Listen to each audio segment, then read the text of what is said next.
So you want me to tell you the story of my life? Like I said, that's what I do. I interview people. I'm a collector of lives. Welcome to Table Talk. I'm Heath, and I'll be your host. This is the show where I go one-on-one with a creator, author, illustrator, publisher, or other mover and shaker in the world of tabletop games, video games, TV, movies, or any other area of the geekverse. You followed me here, didn't you? Yeah, I suppose I did. You seem very interesting. This is where you live? Yes, this is my home. Welcome. So, what do you do? I'm a vampire. That's something I haven't heard before. Guests have included individuals such as Lou Anders, the author of the Thrones and Bones fantasy novels, creator and publisher of the Norengard RPG, and even the author of Star Wars, A Pirate's Price. Bond. James Bond. Well, not James Bond. I haven't gotten to talk to him yet, but maybe sometime in the future. But how about Brian Cullen, the creator of the vast, grim, dark horror RPG and sculptor of the world of Revelo monster busts?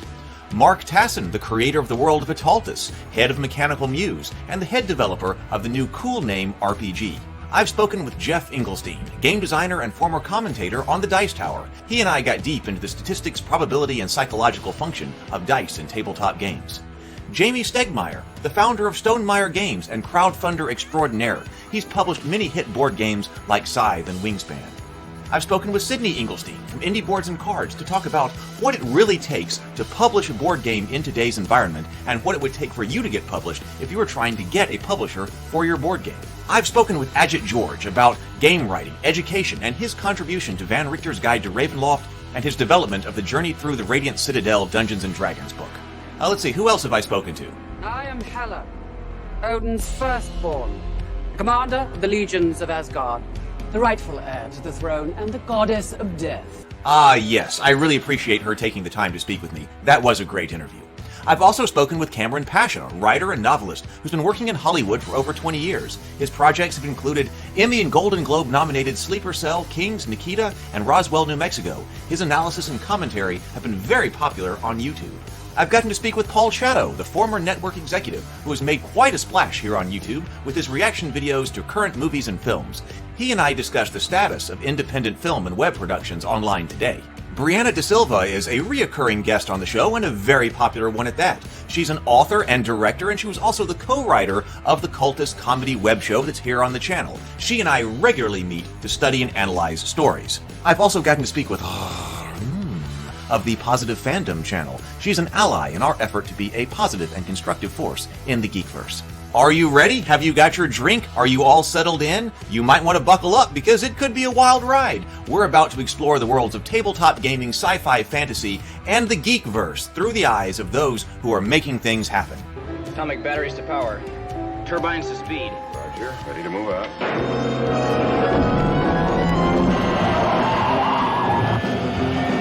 It's time for Table Talk. Good evening, everyone. Good evening. Welcome. It is so good to see you here. We are here about half an hour early, but that is because I think we're going to need it because this is going to be an absolutely epic discussion. Brianna da Silva and Doug Burton are back. They are here to discuss Sleeping Beauty and Maleficent, both of those movies together. We're going to take a deep dive into the history of Sleeping Beauty, what its story is as far as the fairy tale goes, the Sleeping Beauty story from Disney, which I think is very much misunderstood, and then also its sort of current manifestation here, Maleficent. So let's see. We've got James Bacon, and James is prepared. James is prepared here, as well as Joseph Carter, and look, Sable Phoenix is also here. Yes. So here we go. Let me bring them on. Let's get going right now. Here is Doug, and here is Brianna. Welcome. I just shook that, sorry. Okay, I have to test something real quick. How does my audio sound? Because I'm silly and I didn't check beforehand. Sounds all right. My microphone. It sounds all right. Does it sound better now? Yeah, maybe it was a little muffled. What do you think? Yeah, it sounded a little muffled, but I think, yeah. Does it sound good now? Hey, This is what you're James. supposed to do before you go live. I think that does sound better. Okay, all right. I wasn't close enough. Okay. So now we should point out everybody's books first. Do you want, Doug? Do you want to give yourself a quick introduction here? I should have brought all of that up beforehand. But Doug, do you want to introduce yourself for those people who are not familiar with you? Doug and Brianna are both become regulars on this channel and this show. Yeah, I'll keep it brief. I wrote a historical fiction novel as my debut writing effort, and it's about the Byzantine Empress Theodora. It's very historically accurate, and yet it recontextualizes some major points of her life. So the book did win some awards. I'm very proud of it. And if you're looking for an awesome, immersive book for historical fiction, Faraway Bird is a good one. And as a result of Faraway Bird, you have developed the theory of the Heroine's Labyrinth. Heroine's Labyrinth. Like everyone on this channel, I love storytelling, and I particularly fell in love with story structure, more as a defensive measure. I knew I needed it at some point, and I read a lot of the books on story structure. I read as much as I could. I have exhaustive notes that have spanned decades on the hero's journey and then some. And when I applied all that to my heroine, it didn't quite work, which was so devastating.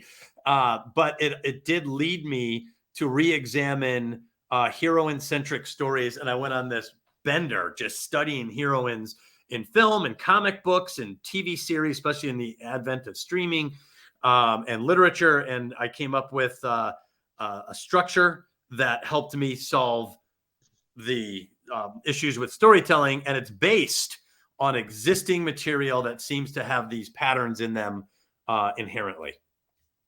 All right. And so that I am sure there's going to be a lot to be said about the heroine's journey, or at least where this fits with whatever's going on here. So we're once again kind of heroine focused here. Mm-hmm. Seems all right. to be a theme. Yeah. So this is Faraway Bird. It always brings up the audiobook first, but there's the written book, and then also there's an audiobook for Faraway Bird. The audiobook. Brianna, all right, Yes. You're up. And look, here we go. Here is City of Reckoning, your book. Do I still sound muffled? Just quick. You don't sound as muffled to me. Okay. Well, let me know if it's a problem and I'll turn this thing off. But yes, so City of Reckoning is my epic fantasy novel. It's also my debut. And it is a big epic tome about a bunch of teenagers that get caught up in a war and then begin to wonder if they're fighting for the wrong side. It's about revolution, trauma, revenge, lots of fun stuff. Those are some of my favorite things. All right. And then I am going to be bringing out my Goodnight Sword. This is a medieval fantasy bedtime story that is obviously a takeoff of Goodnight Moon, and it's going to be coming to Kickstarter for its physical production.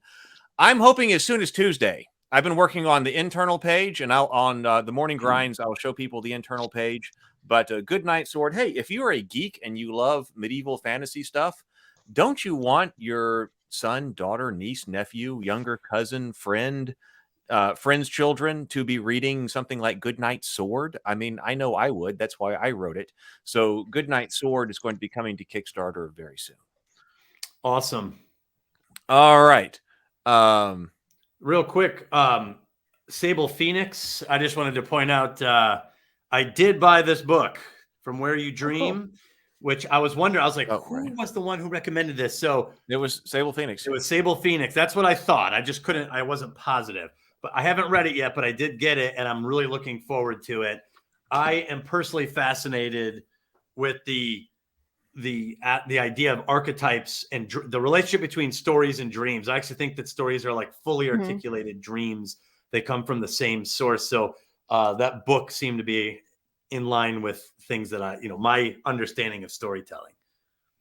Yeah, I put that one on my list too, so I'll definitely get around to it. It's in my Amazon cart. There's a lot. We got to get up with some extra structure here because there's a lot of stuff that we can potentially cover here in the evenings. That mention, I know that mentioning just about that world of the connection between dreams and myth and storytelling is something that I could easily talk about for a long time too. Oh yeah, that's rich, something I've been just thinking about a lot. It's right on. It's fascinating. All right. So, Sable Phoenix says that Goodnight Sword was charming. Thank you, Sable. Nice. Okay. All right. So, I suppose let's get into it then, because like I said, I think this is going to be an epic level conversation. There's a lot to talk about. So, we were talking before this started about where the best place to start could be, and Brianna was actually saying that she had taken a deep dive over the last couple of days into the history of Sleeping Beauty, the story. And so we should talk about, and I thought, well, that's a good place to start, Yeah. because we end up with a particular Disney version of it, the 1959 version of it. But I think understanding the history of the story and what is added or what is left out or what constantly shows up or whatever is a very important thing to start with. That'll give us some context. So you want to start with that, Brianna? Sure. I'm thinking that I'm just now thinking I probably should have prepared some visuals for this aspect, but I'll just talk through it and interrupt me wherever you want. Act it out. I'll act it out. Right. So I was curious because I wanted to know like how, like he was saying, how the story has evolved over time. And so I went back as far as I could. And basically, I mean, there's been lots and lots of retellings of this, but there are basically, is it 5 or is it 6? I think it's, let's see. Yeah, it's basically 5 really important versions of it that came before Disney. And I feel like Disney's animated version stands as one of those levels just because people still refer to it as a, like people think about that as the Sleeping Beauty story. And so I think The culturally, definitive, yeah, it has had the same level of impact I think that each of these other ones has, possibly even more. So I put it as number 6. But so the first one, this one was written in 1340, long time ago. And this one is actually not a standalone story. So it's part of a long epic, like a romantic epic. I don't know how to say this, but it's Persephorus. Persephorus. If anyone knows if I'm saying this right, let me know. So it's like there's this long story, other stuff is happening, and in the midst of the story, there's this romance question mark between these two characters, Zeladine and Troilus. Now, I want to preface this by saying something that I always thought was kind of weird, like a sort of a feminist critique of Sleeping Beauty, which is that there's like this consent issue with him kissing her, when she's asleep. And I always thought that seemed like the wrong way to look at the story until I read this one, and all of a sudden I realized, oh, wait a minute. So these old ones are disturbing, just forewarning. So in the first one, basically there are these two characters, there's a prince and a princess, and they're in love. And then let's see. Oh yeah, so there are these 3 goddesses that one of them is, let me see if I can remember. One of them is Venus, I think. Yeah, one of them is Venus, and there's other 2 goddesses, and there's this. So when the princess is born, basically there's like this offering made to the 3 goddesses.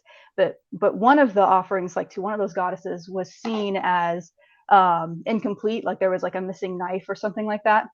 And this goddess was offended, basically felt that that this offering was rude and it was, not good manners, basically. And so she cursed the princess that when she got older, she would, let's see, what was it specifically? She wasn't going to prick her finger on a needle. I think it's something very similar where she would get like a piece of flax stuck underneath her fingernail or stuck in her finger, something like that. And then she would fall asleep, basically. And so that happens, and the prince is, led by Venus. So Venus, if anyone isn't familiar with like Greek and Roman mythology, Venus is the Roman goddess of love and sexual, sexuality, basically. And so Venus helps him come up to find the sleeping princess that he's in love with.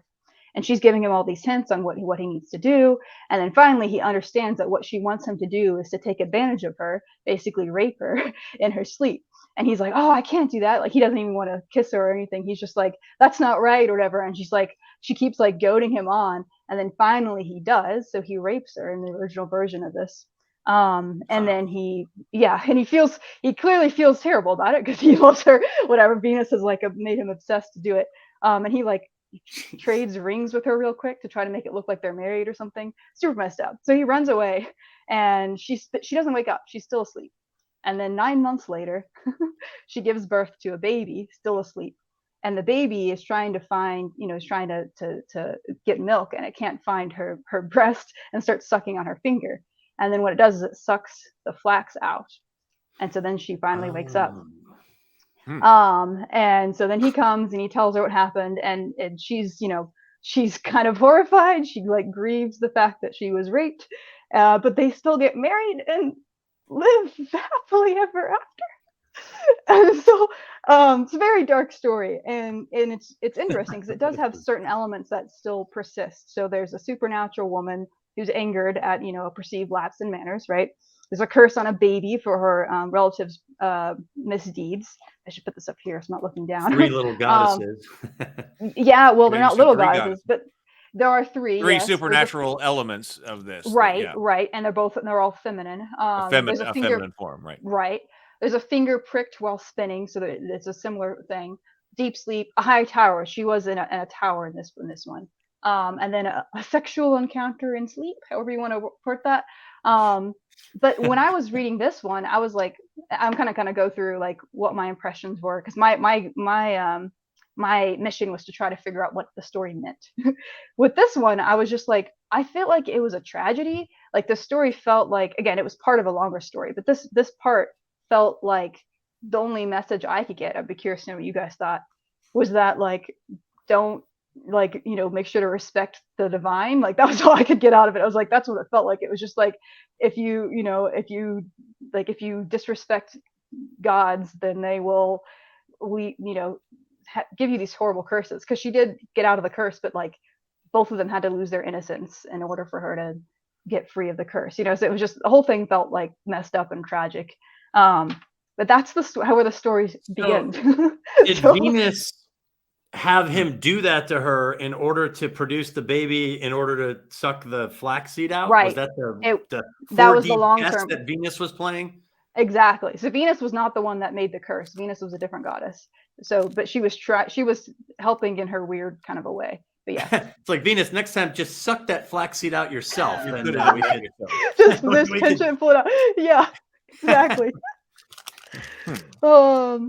Yeah. So any comments on that one or thoughts before I move to That's Well, I don't much really more- know. I didn't look into that. Right. No, I didn't go into the history of that, so I don't. Even the idea of like giving birth unconsciously and waking up, and there's a lot that happened in between falling asleep and waking up, and right. That's pretty shocking from a storytelling standpoint. I want to say Yeah. that I've heard that before, and I wonder, and don't quote me on this, but actually I wonder if there was some part of that in Snow White as well in some forms, or if it was just Sleeping Beauty. But I think I've heard that before, but I'm not sure how that. Yeah, that's don't interesting. remember. A quick little aside on that note, because I was doing research on like just fairy tales in general, and there's like this categorization system. I don't know if either of you guys have heard of it. I wrote down the name of it. It's like the Arne Thompson Uther Index, because it's these three different authors that have created this. But it's this index of different types of fairy tales, and so Sleeping Beauty is considered a certain type. It's type 410.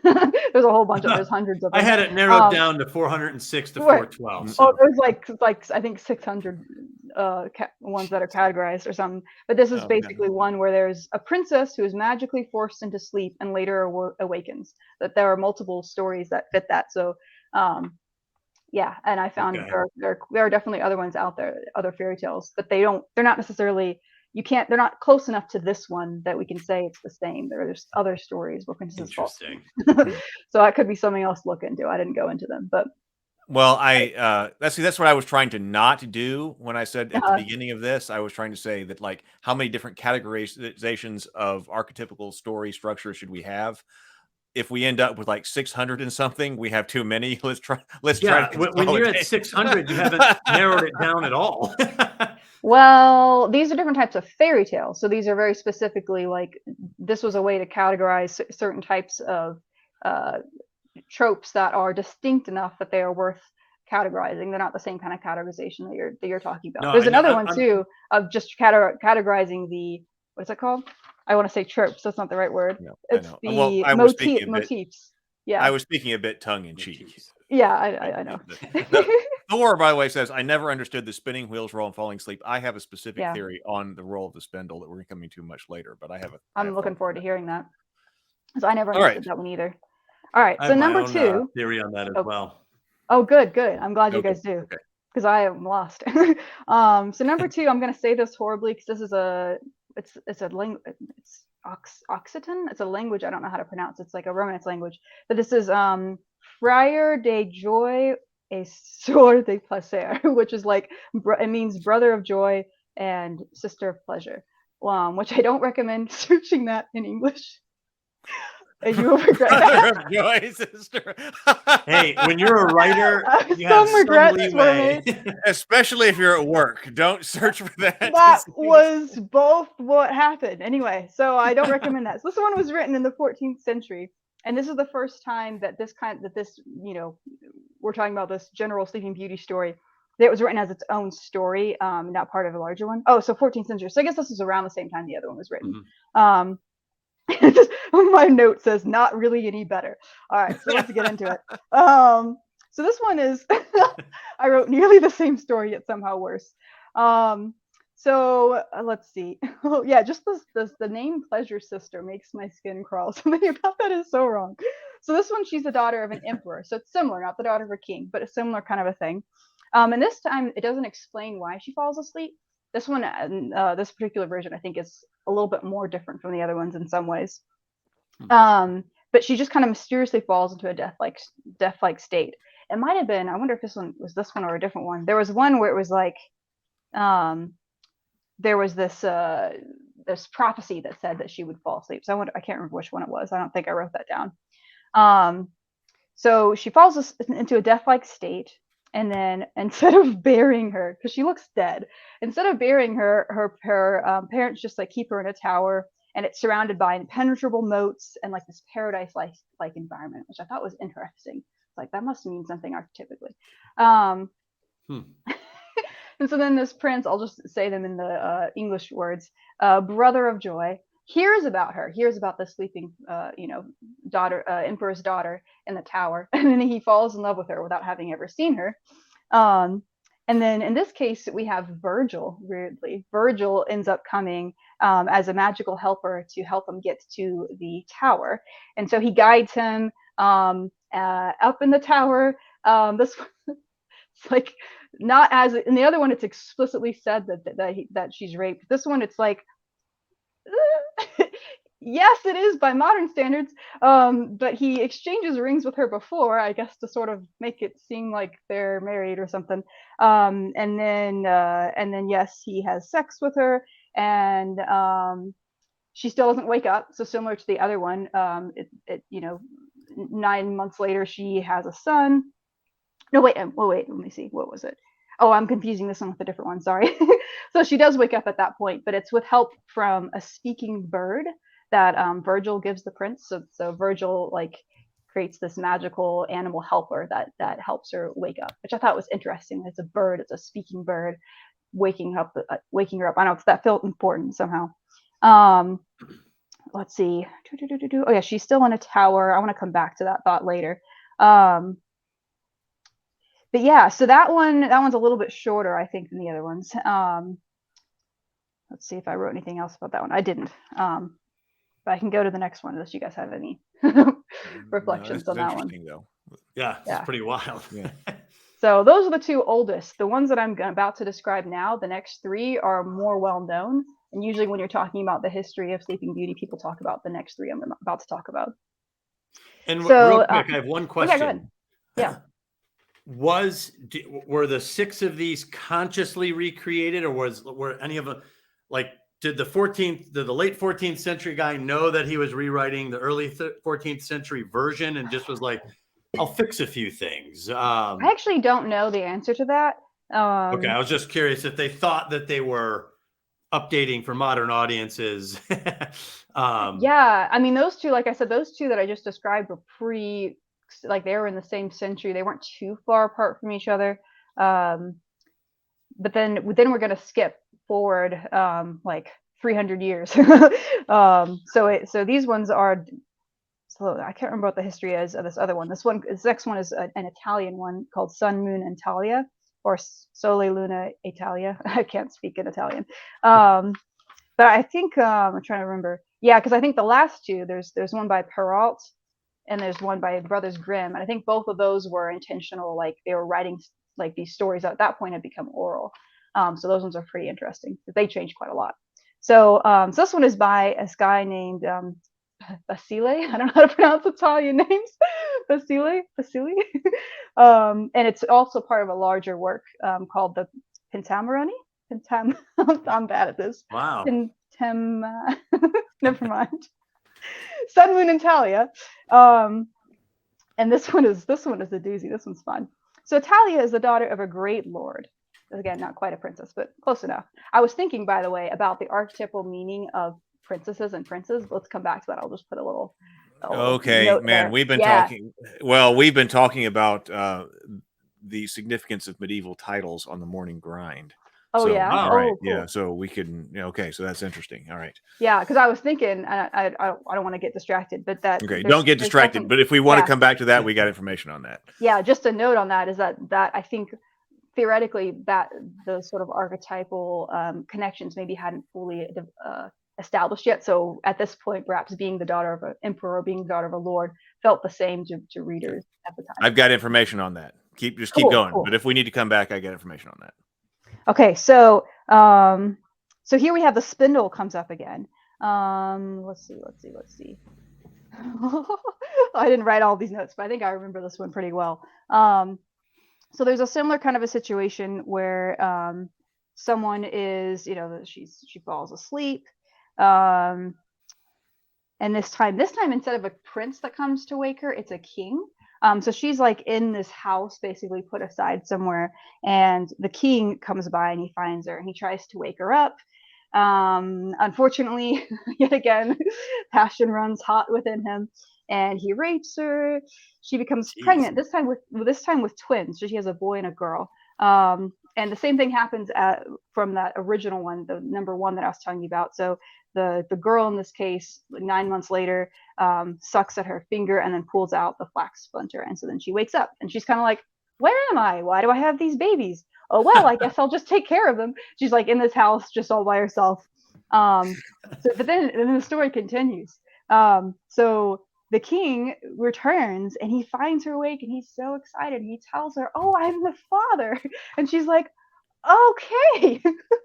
But guess what? He's married. He's a king. He has a queen. And they fall in love, strangely. That skips an awful lot when they sum it up like that. I know. But, he's trying to keep his other family secret from the queen. But eventually she finds out. Of course she does. And so she decides she's going to trick the king. And she finds out, she threatens one of their the steward or something and to tell him what's going on. And so then she tricks Talia, and the Sun and Moon are the names of the two kids. Actually, that's pretty important. I'm going to come back to that later. What is it? Sun? I can't remember which is which, but I would assume Sun is the son and Moon is the daughter based on other research I've done. And so she has them all come and she sends them a message pretending like she's the king, basically like, oh, I miss you. Please come to the castle. And meanwhile, the king is out. And so then she tells her cook to cook the children. And he disobeys. He gives her like some other meat and like hides the kids basically and pretends that he's fed her this. And she feeds her kids. She tries to feed it to the father. So messed up. It's like but she's like, must die. South Park episode. And she's saying these like creepy things to him while he's eating. She's like, please keep eating, for what you eat is your own. And he's like, shut up, stop saying that. And he still doesn't get what she's saying. And she's happy with herself. So then she's like, okay, now I'm going to, Absolutely. Oh yeah. She's like, now I'm going to, kill Talia. And so she says that she's going to burn her alive. But Talia has an idea, and she's like, can I please remove my, beautiful dress first? Because, I don't want this to get ruined. And so the queen is like, okay, I guess I kind of do want your dress. So sure, you can remove your dress before you go into the fire. And so Talia just takes her time with it. She's like slowly taking off layer by layer, and she's just screaming and crying. I can't believe this is happening. I can't believe it. she's just taking her time. Finally, the king arrives just in time. And he's like, what's going on here? And so once he realizes everything that's happened, he instead throws his wife, the queen, into the fire. And the cook the cook ends up being promoted for for what he did, and they live happily ever after. All you have to do is bump off the wife you're cheating on, and everything. Uh-huh. That's amazing that the wife who got cheated on ends up being the villain. But I guess if you if you heat up children and feed them to someone, you've crossed a line at that point. You have crossed a line, but it's also like this is, that like that subreddit that's like, am I the asshole? This is like, everyone sucks here. That's the response. It's Yeah, like, yeah, everyone did. Yeah, everyone is the doing asshole here. cool. So yeah, any comments before I move to the next one?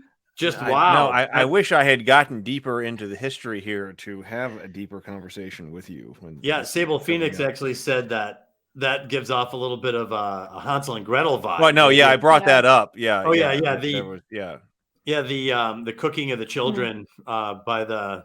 Well, I guess that was an old woman in the woods, but. Yeah, and it's an interesting. She's definitely an archetype because she's I guess technically, literally the devouring mother archetype, the devouring or something mother. like that. Yep. Yeah, I'm sure that has a what were we talking about? Fairy tale classification number. Oh yeah, for sure. All right, so the next one is Perrault. So this one is French. This is from a part of a French collection written in 1697. Called Old French Fairy Tales. And this is the first time the story gets the name we know, The Sleeping Beauty in the Wood.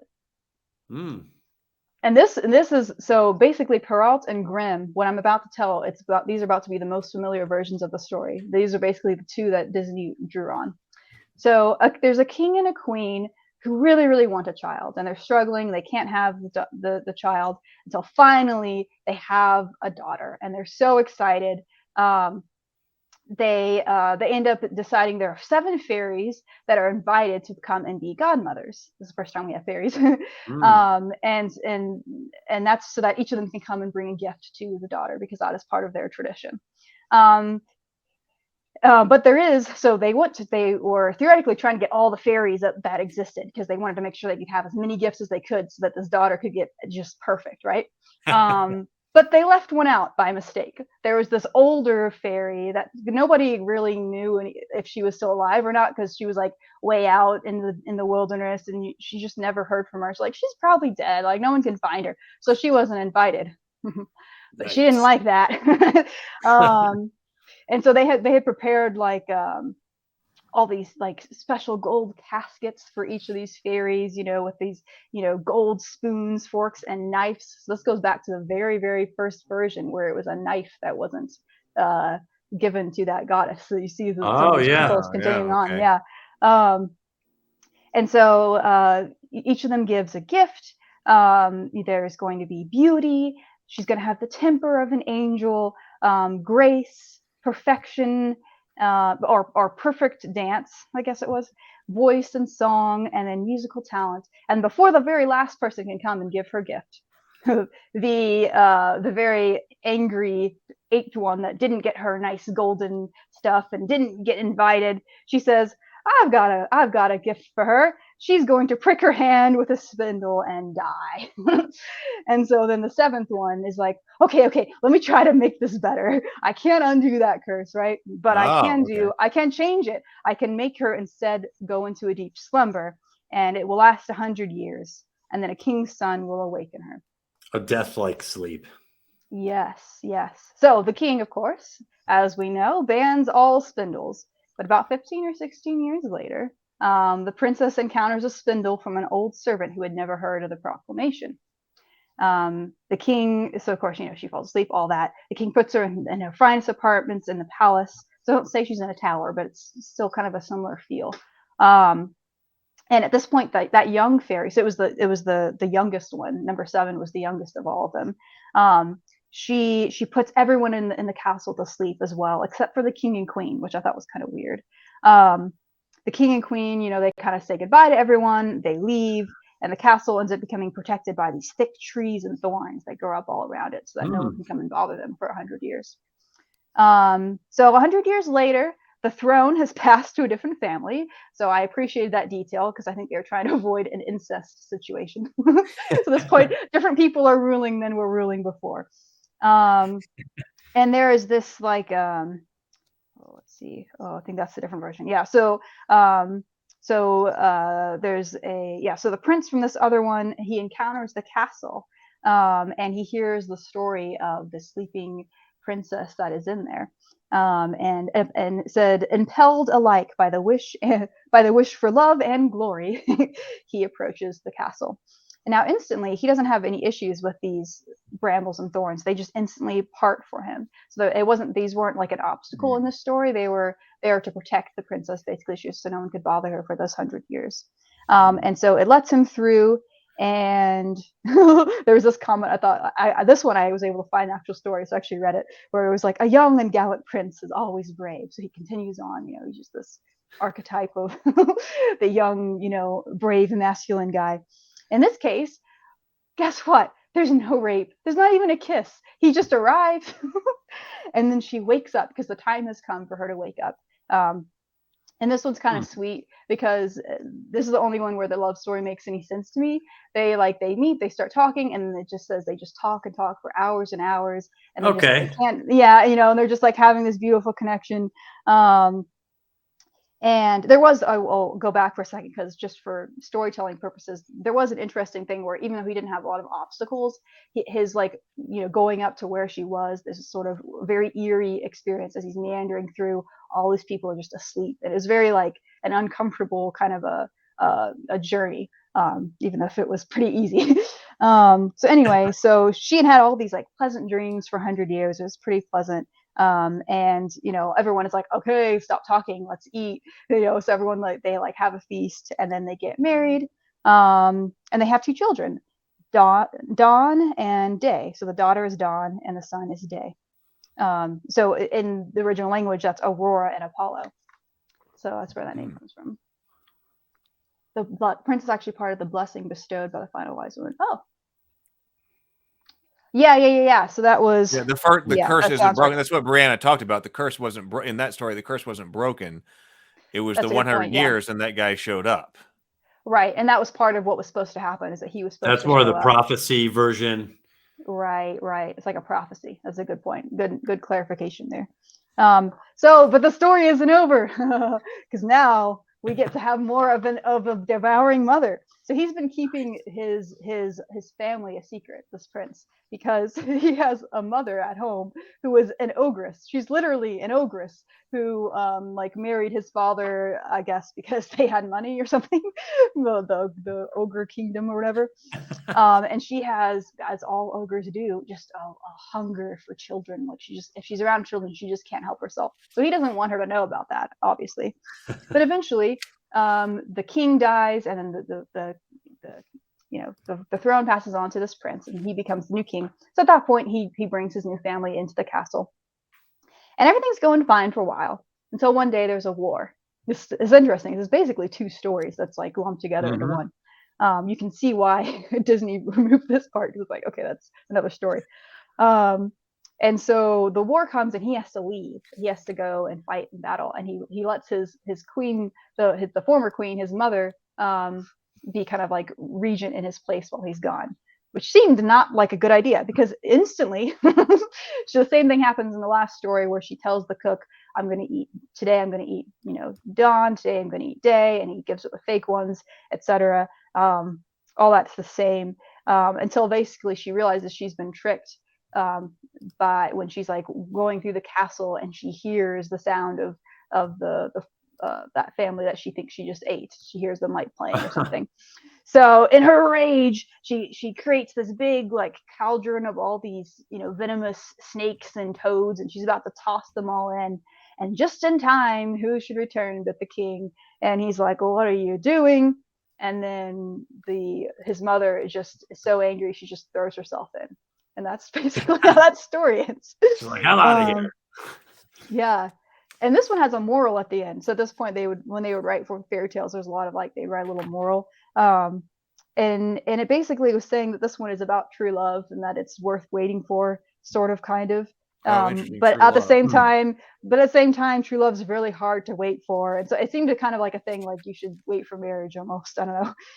Though philosophers may patient. prate, yeah. Here's a little quote. Though philosophers may prate how much wiser 'tis to wait, maids will be a sighing still. Young blood must when young blood will.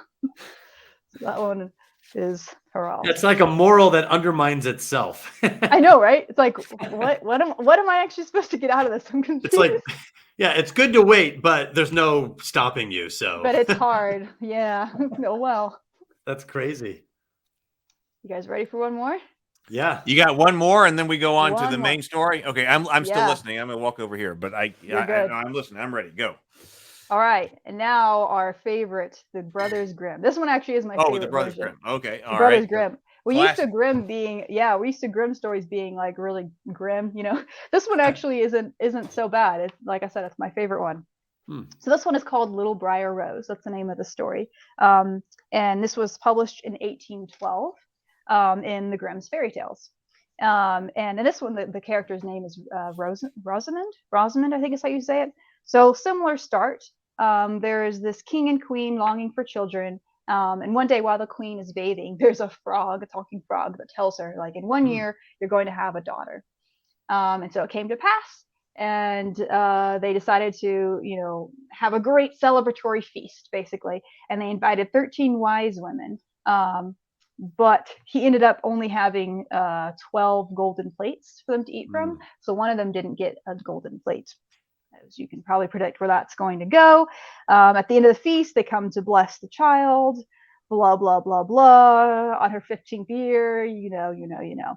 And the same thing happened with a final wise woman softened the curse, just like in before. So all spindles are burned in a fire. But of course, one day, as it happens, the girl's wandering through the nooks and crannies of the castle while her family's away. And then she comes up to an old tower. And up in the tower, she climbs this narrow stair up to this little door with a rusty key. I love all these details. And inside, she finds an old woman spinning. And she's like, what is this? What is this thing? And she comes and touches it, blah, blah, blah, blah, blah. So this time the sleep instantly falls on the whole castle so that there isn't someone casting the sleep on everyone. And the king and queen also fall asleep. And then a bunch of thorns grow thick and thick around the castle, and they get thicker every single year. And in this case, it's a little bit different. Here's the Brothers Grimm moment. So lots of princes throughout the years come and try to get through to go and rescue her, but they get stuck on the thorns and they die horribly. So there's like all these, bodies of princes that tried to come. That's pretty cool. Yeah. It's like Shelob's lair, getting caught in a web or something. Exactly.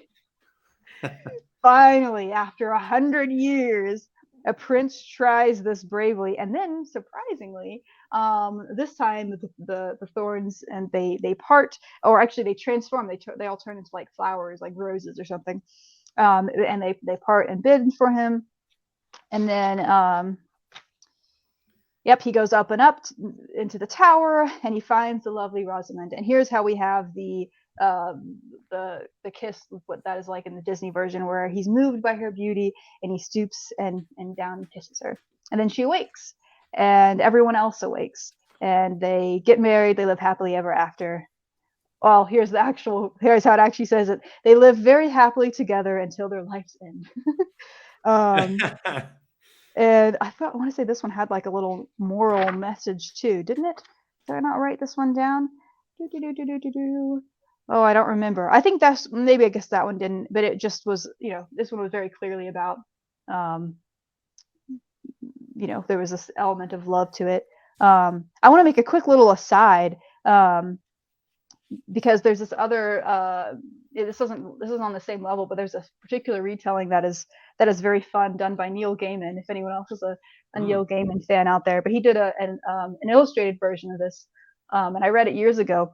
And in this one, there are two things that he changes. Basically, it was that one we just read, except in this case, it's a queen that's wandering, and she comes and she kisses her. So it's like a lesbian kiss. But when she wakes up, instead, it's not actually the princess. It's actually that one is like the witch that had cast everyone to sleep. So then she has to defeat her. It was kind of a fun different twist on it. But it's a very, very, highly recommend it. The illustrations are beautiful. So yeah, it kind of got less rapey with each version of it. I noticed like over the centuries. And yeah, so we can talk about kind of what stays the same, what is the story, if that's even meaningful. But those are the ones. No, I'm glad you did this. That's pretty when I've got all kinds of notes here, but none of it I delved into that. Now I wish I had. But some of the elements that you bring up, well, I know I can still, but still with this conversation, even you talk about briars. I'm like, so like the briars with that in both episodes, in both the Sleeping Beauty and Maleficent. That comes like I wasn't like if you asked me what goes back, I would not have said briars. But no, that's did. a really important one. That's really interesting. So that's fascinating. No, I had constrained my analysis to understanding what the Disney version was trying to say, if anything, and then what the Maleficent version was trying to say, if anything, and whether or not it did that well. James says, yes, it softens over time, Maleficent being the most soft. I can almost to the point where she's like trying to break the curse she created. Yeah. All right. Okay. Well, go ahead. I've talked for a while. So that was awesome. That was amazing. That was amazing. I think that was an extremely important prologue or prelude to this. No, I'm so glad you did that. This because it makes me really want to go back to read some of those. Yeah. We didn't have Sleeping Beauty as a kid from the Grimm's fairy tales, but we did have the Snow White. I remember, like as a kid, we had the Brothers Grimm Snow White that we would sit there and read. My mother would read that one to us, and that one ends with like the wicked stepmother, like at the wedding of the Snow White and the Prince, that they have these like iron or lead shoes that they heat up red hot in the fire and then force them onto the wicked stepmother witch's feet and force her to dance until she drops dead at their wedding. And you're like, okay, kids. Right. That's an interesting touch. Right. So yes, that's yes. So I do appreciate entertainment to go back and so there's that. Okay, so then let's look at how this ends up in 1959. Doug, do you want to start with that, or do you want me to? You can. I mean, I think it's very interesting to hear. I mean, going back to the 1300s, I mean, that's a pretty deep medieval part of the era, all the way up to 1959. And then I guess 2014, I think, is Maleficent. So that sounds pretty interesting. Yeah. And also what was the same and what changed. And what's also interesting is some things changed and then changed back. And I also thought it was interesting that some of them let the curse go 100 years. That seemed to be how you broke the rapey vibe, that if you let this go without 100 years, she'll wake up. It's just got to be the right guy, which magically, if I was the knight and I saw the thorns moving aside and turning to flowers, I'd be like, this is a good sign. Yeah, this is a good sign. I won't end up like those other guys. Okay, well then, do you want me? I'll start my analysis of Sleeping Beauty, the 1959 Disney version, but I want you to jump in at any time. Sure. So if you, the one thing that I wanted to, and I'm sure everyone has a few thoughts on, was, and we'll get to it when you get there, but the meaning of that spindle and okay. needle, I think that's pretty important. Okay, all right, yes, we will get there. So we will jump in right there when we get to the spindle here. Okay. So when I had been going over Sleeping Beauty, it seems like today that it is, and I'm talking about the 1959 version, that it is regarded as anti-feminist, that it's not well regarded within, and I'll say general feminist or pop feminist regard or literature or whatever, blog posts, The or 1959 whatever. version. Maybe the not the 1959 intelligent version. Right. Yeah, because okay, and I think that's because there's a reading of this 1959 version that I think is very superficial, that you can read as a feminist story, and if you were, let me say, probably 7th or 8th grade analysis. I mean, having been a teacher in college and stuff like that, you're talking about like if you were trying to write a feminist critique of Sleeping Beauty, there is a level at 7th or 8th grade level where I think you could be very critical of this story, but I think that's not actually an accurate reading of this story. And that's because if you do look at Sleeping Beauty, you can see her. She is very passive. I'm talking about Aurora herself. She's very passive. In the Disney version? Yeah. I'm talking about 959 version here. We're talking about a very passive princess, but put up as one of the Disney princesses. So, I mean, here's one of them. Okay, well, then you ask, like, okay, well, what does she do? Okay, well, it's not very much. Like, admittedly, I mean, in the 1959 version, Admittedly, the prince barely does anything either. We can get that back to is exactly what I'm going to come to that. later. That is exactly what I'm He's going to come to completely later. helpless without those fairies. Exactly. Okay, boom. Okay, we're gonna hit that point hard. Yeah. But I think that's a very superficial reading of this story, because I think that, and I do think, and we're going to come up with some different points on this, I don't think that it was particularly well executed, the message of the story. But what this story is about motherhood. Motherhood. Sleeping Beauty was trying to be about motherhood. I think it missed in a couple of ways. Sleeping Beauty's as a mother, or the mother of Sleeping Beauty? The mother of Sleeping Beauty, right? Sleeping Beauty is not a mother because she's not the main character. Right, but this is trying to tell you a story about motherhood and your relationship with your daughter. And Sleeping Beauty is the daughter. Okay, so that's where I'm going. Well, but the mother was almost non-existent in all. No, right. Okay, so my thesis here is going to be that the main characters of the 1959 Sleeping Beauty are the fairies. I think I would agree with that. That's probably pretty. They were the most fleshed out. They're given the most speaking lines. Yeah, they're there. You meet them pretty early on. Almost every decision is made by them. Yeah, it's their story. This is a story about the fairies, and it's a story about them as mothers. As them as mothers. Not very good ones. No, okay, we'll get to that. Now, but actually, much better mothers than they are portrayed as in Maleficent. Oh yeah, because they're portrayed as imbeciles. Walk away and leave the baby in the.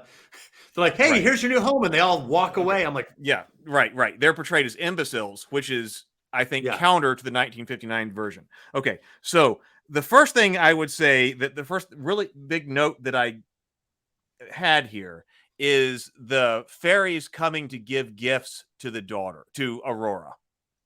Okay, so the fairies come in to give gifts here. And this is, to me, huge. Okay, Flora, which is like flower. Okay, which her gift, she was red. Okay. Okay. I don't remember. And she gives the gift of beauty. She provides this magic gift of beauty. Okay. Then Fauna comes, which is animals, green, and she gives the gifts of song. Okay. And then Merryweather shows up, who is the blue one, and it's her gift that's interrupted. And so, to me, one of the central questions of this story is, what was her gift supposed to be? What would it have been? What would it have been? Right. In an ideal world, you give this girl beauty, song, and what? A mate, a good husband, or, courage. I don't know, maybe. Yeah. See, to me, that, and because it leaves it open-ended, but I think the understanding of what that is supposed to be is present within the story, because her name is Merryweather. Mary is in her name. Mary is in her name. And then later, the three fairies specifically say that our magic can only bring goodness and happiness. And so that to me tells me that what are you going to get? What are you, these motherly gifts that you're going to give to this idyllic princess, this maiden? Beauty, song, and she was about to get happiness. Oh. Oh, so you think that the final gift was just the general gift of happiness? Yes, that I think that Merryweather, being Mary in her name, and then later told my magic can only bring happiness, is that she was going to give that girl happiness. 100%. James is agreeing with me. You've got someone that agrees with you. Yay. James is agreeing with me. So that was supposed to be happiness. But it doesn't explicitly say it, but I think it is definitely there. And so these magical mothers are going to give this girl the gift of happiness, but before that spell can take effect, what interrupts? Evil. Maleficent. The world. And so this to me is the central question of this movie. Like, can you as a mother magically gift happiness to your child? Oh, I see what you're saying. That's a great point. Oh, I like that. So it's every mother's desire to bestow this gift, but the world, the Maleficents are out there that your child will have to deal with and will have to find happiness on their own. Exactly. That's pretty deep. I like that. So I think that's what happens right there, because before you can magically bestow happiness upon your child, enter Maleficent as the embodiment of evil. And she disrupts everything. And this is what I think this whole story is about, that mothers are trying to protect the child, or to give their child happiness, or to protect them from evil in the world. And evil always interrupts. That you can't do that as a mother. Do you think that the three fairy godmothers, in a sense, are three dimensions of motherhood? Why not just, like, I guess what I'm thinking of is, like, why three? Why three? Well, and I guess in some there's 12 and 13. That I will say though is that the number 3 is super, super common in fairy tales, and that's something that comes up again and again for some reason. And you see that in there are a lot of goddesses in different mythologies that are trios. Everyone knows the version of that in Christianity too. But like that idea of having, some idea manifested in 3 individuals is actually pretty common in a lot of stories and myths. So that's it could be that could work. I don't know, You said the level.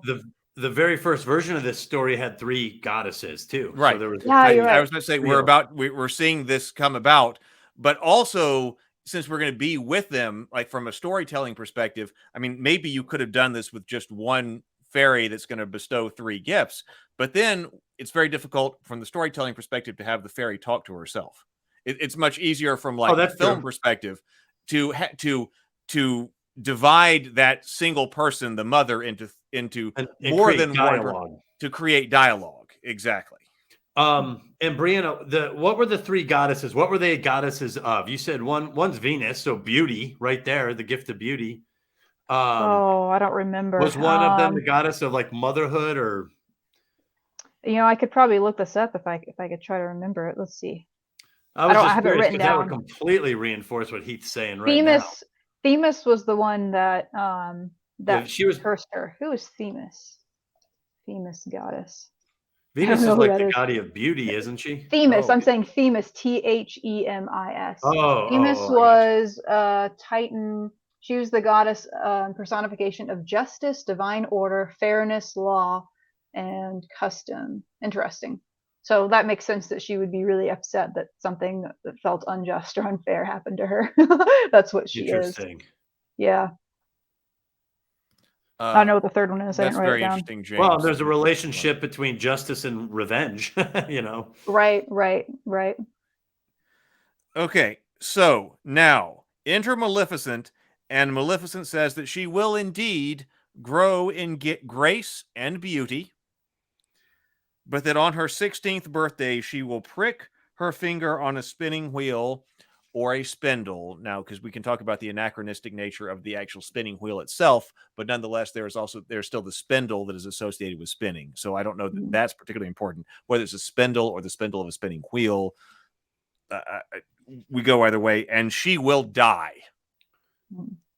Now, I think here is a good time to talk about what is the significance of the spinning wheel.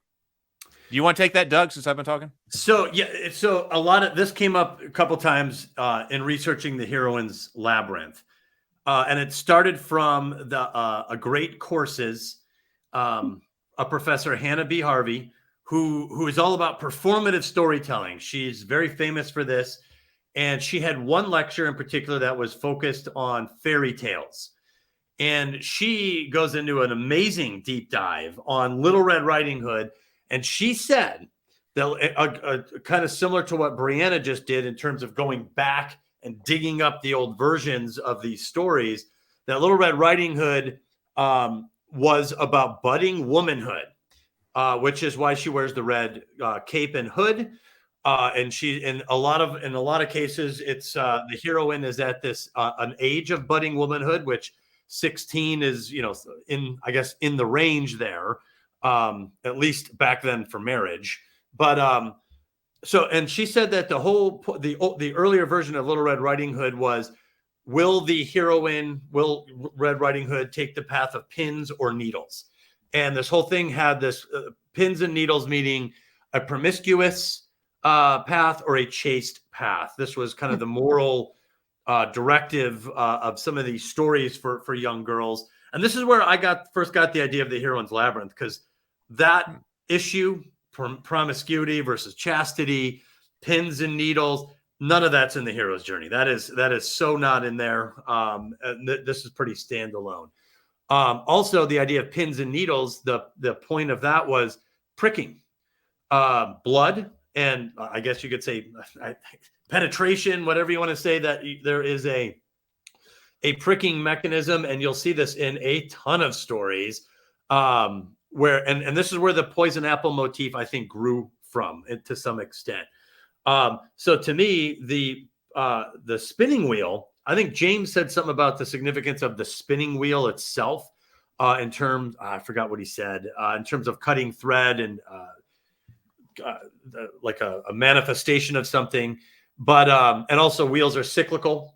I guess there's some sensibility to that. But the idea of the needle going in and everything, I guess that was a strong motif for budding womanhood and a way to get that point across in fable and in archetypal language. So you'll see, anyway, this happens all the time. This happens all the time in heroine stories. That's why the poison apple is actually something that I believe does repeat in a bunch of different forms.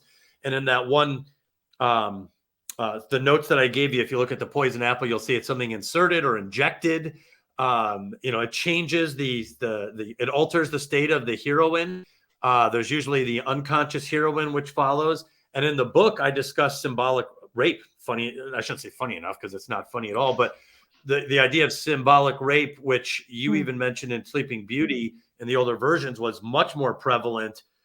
I guess it was explicit. An effort to, well, it was pretty explicit, but it wasn't viewed necessarily as an evil rape. It was almost like this is the good version of it. At least in the context. Two were, yeah. First one, though, what I'm saying is, yeah. It wasn't treated like this was an attack on the heroine. This was treated as, maybe a necessary evil or something, perhaps. The first one still was like an attack, but yeah. Well, it's an attack. Well, what I'm saying is, with our modern sensibilities, we recognize it as an attack, and that's why we are. No, I'm saying the first one very explicitly did say that it was an attack, but the next two didn't. The next two did fall into what you're saying. So yeah. But didn't you say the hero was kind of vacillating? He's like, I don't want to do that, and then he did kind of reluctantly. Yeah. So yeah. Well, that's interesting. So he recognizes that there's a moral issue there, even in the 1300s. Right. But the idea of the needle, blood, or the color red. Notice her name is Scarlet Rose, like Little Red Riding Hood. This pattern, this motif, this theme is pretty prevalent. So when I was watching Sleeping Beauty, all that was there. So the spindle is the poisoned apple. It's delivered by the masked minotaur. It makes the heroine unconscious. It's injected in a sense, or pricked. So anyway, even the old crone, by the pricking in King Lear, I think, by the pricking of my thumb, something wicked this way. You'll just hear this language repeating itself over and over again. So that's part of my theory on that. It's not uncommon, and it's particularly emphasized in these old medieval fables. Mm-hmm. And there's something to the fact that was. No, I was just saying that's and it's not uncommon to see, that the age of these heroines are usually 13, 16, at that age where they're growing up and becoming a woman. So that's in line with this theme. Yeah, because she even says by her 16th birthday. Right, because when you think about this was, you're sorry, I think we might have a delay. We were kind of talking over each other. But thinking about like when these stories were written, or when they were being told, or however you want to say that making clothes, all that is women's work. So there seems to be something definitely important there symbolically about. I don't know what exactly it is in depth. Well, something about the fact that it's a spinning wheel. That is what sends her to sleep. There's something there. I'm like, no, okay, totally. I think that if you're right, if I'm living in the 1300s, with the 1300s brain, what device would a heroine be interacting with? And perhaps a spinning wheel is something you don't have to go off to school to learn. Maybe they were probably in a lot of homes of different socioeconomic classes. So it makes everywhere. sense. Yeah. So it's maybe that's an element too, that what you're saying, that it's everywhere, that it's a sense of like, how can you possibly avoid that risk? Get rid of all that's exactly that's exactly my point. That was my interpretation of the spinning wheel, was that she will prick her finger on a spinning wheel or spindle and die. She doesn't waylay the curse that she will prick her finger on the claw of the dragon of great evil that lives underneath the world. Okay, because then you could protect her from that. The curse involves the most mundane part of the feminine world you can possibly imagine. Well, the spinning wheel.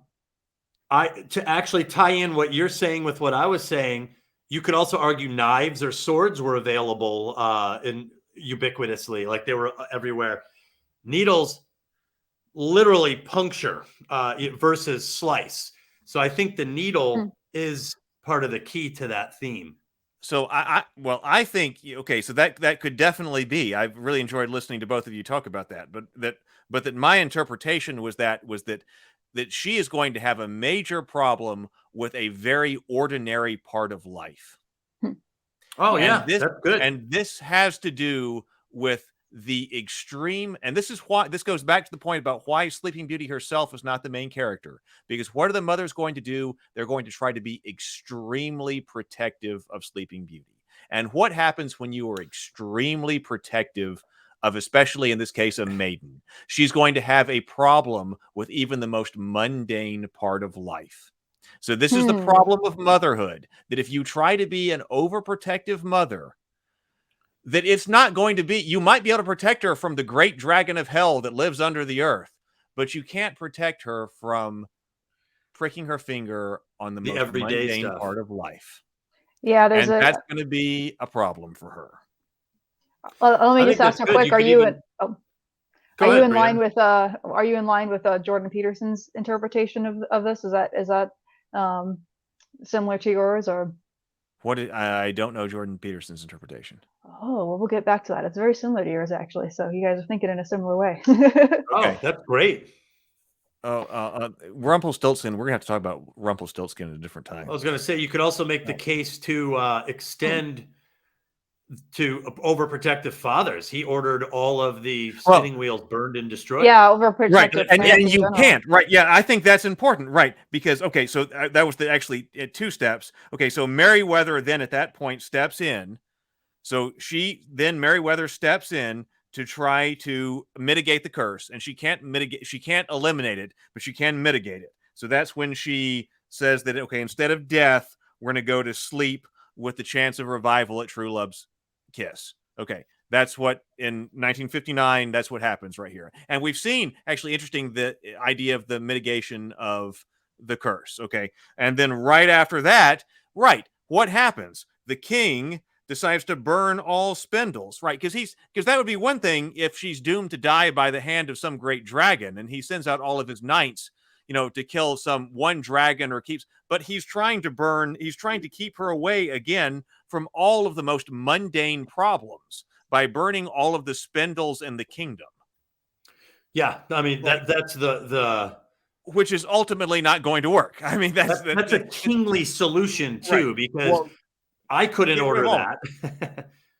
Right. Yeah. Well, it is, but also, I guess maybe a fatherly kind of thing too. Well, then, bulldozer parent or helicopter parent or something like that we would call them today. Just we're gonna bulldoze all obstacles then in front of this child, all mundane problems she is not going to encounter. Okay. So then, and also, by the way, at this point in that 1959, when the fairies are all talking, the fairies bring up the point that Maleficent is not happy. And that, again, I think goes back to my hypothesis that the third gift was supposed to be happiness. The Maleficent's problem is that she is not happy. They bring that up specifically there. And so this is really about the good fairies. You're right that the mother herself is kind of a non-character, but that who is portraying the mother in three parts, it is the fairies in this. Well, they're the ones raising Aurora. And they are right. Yes, they are the main characters. They're the ones, and this is supposed to be about a story about motherhood and how you can't protect the maiden from everything. And if you try, you are doomed to fail. So dang, Heath, this is so fascinating because you literally are on such a similar wavelength to Jordan Peterson. It's so interesting that it sounds like you both have independently thought this way. That's really interesting. I've heard Jordan Peterson talk about, of course, the Bible and also Pinocchio a lot, but I've never heard him talk about. I'll let you know more about that when you're done. Yeah. Okay, this is a great way to look at that. I think there is. So that's why I think this is a very feminist story. But it's just if you analyze it in the context of what you would expect a feminist in 7th or 8th grade to say, they're not going to clue. They're going to clue in just on Sleeping Beauty doesn't do anything and not like it. Right. It's the mistake of seeing these characters as well-rounded people instead of realizing that they're archetypes. It's a different kind of story. I think that this movie, I think it does miss on a couple of things. So I don't think it's entirely well structured, because you do end up with Aurora going and singing a song, for a while. And I kind of think that's unnecessary. I think that if we were to rewrite this movie today, try to get this message across, we spend a lot of time with her wandering around the woods, which does seem to make you think that maybe she's the main character, or she's singing to the squirrel or something like that. But so I think that we would re-edit those sections today to say, okay, maybe that's not quite as important, and that's why we have some confusion about who the main character is. Prince Philip does meet her. I did see some critique on the idea of love at first sight and him falling in love with her. Actually, I didn't have nearly as close of a problem with that. I think it was just either. Sorry, go ahead. You go first. No, I agree. It's a fairy tale. This idea that they fall in love right away, it didn't bother me. Again, a lot of fairy tales tend to focus on heroes or heroines at a young age. Mm-hmm. And I don't think any of us are immune to that romanticized stage in our life where we think we're going to meet someone. It's going to be like in the movies or whatever, or we just want it all to be kind of picture. Guys have this too. We're not immune to it. So it's very relatable to kind of see love at first sight in these stories where you're dealing with younger, heroes or heroines like that. And I've heard, I think, Brianna, even the video you had sent us, the guy kind of laughs at it. He's like, oh yeah, they fall in love in one day. I'm like, well, dude, this isn't like a modern take. Also, they're they 16. went out to lunch. Are they really in love? They're 16. They met each other and they're infatuated. You can read it that way. I mean, that's totally relatable. This is the least. Some people seem to bring this up as a major problem, but it was one of the least problems that I had. And even Sable Phoenix says, love at first sight is the thing that happens. It's happened to me. And actually, that's probably the most bizarre or or strangest thing or fact about me that Mhm. I've You also told me about experienced that. Yeah, that I have experienced that. I looked across the room, I saw her, she looked at me, and I went, "That's my wife." That's it. Like that's it. That's it. So I've experienced that too. So having experienced that, which is probably one of the most surprising things about me, because I don't believe in anything supernatural. I don't believe in magic. I don't believe in anything like that. But I did have These that things happen. So that's why I say that, okay, that they met in the forest and they did fall in love at first sight. That's Well, and you know, my you least could forgive. problematic part of this. Well, and it seems to me kind of Uh-oh. Aurora, she hadn't seen any other guys. Here comes Yeah, she hadn't seen anyone. Yes. I mean, is it really weird of her to kind of be enamored by it? I don't think so. Yeah. First time she's ever seen a male. She's like, oh. Yeah, I mean, yeah. that's what I'm saying. Like, if I was locked up and then I'm 16 and I'd be like, oh man, something about her. So I don't have a problem with that, especially in the context of a fairy tale. Yeah. It's Okay, a lot of so those things are part and parcel. To Heath's point, though, when the king starts, when they said she'll prick her finger by her 16th birthday, that puts you in that parental mode of how do you stop a prophecy like this?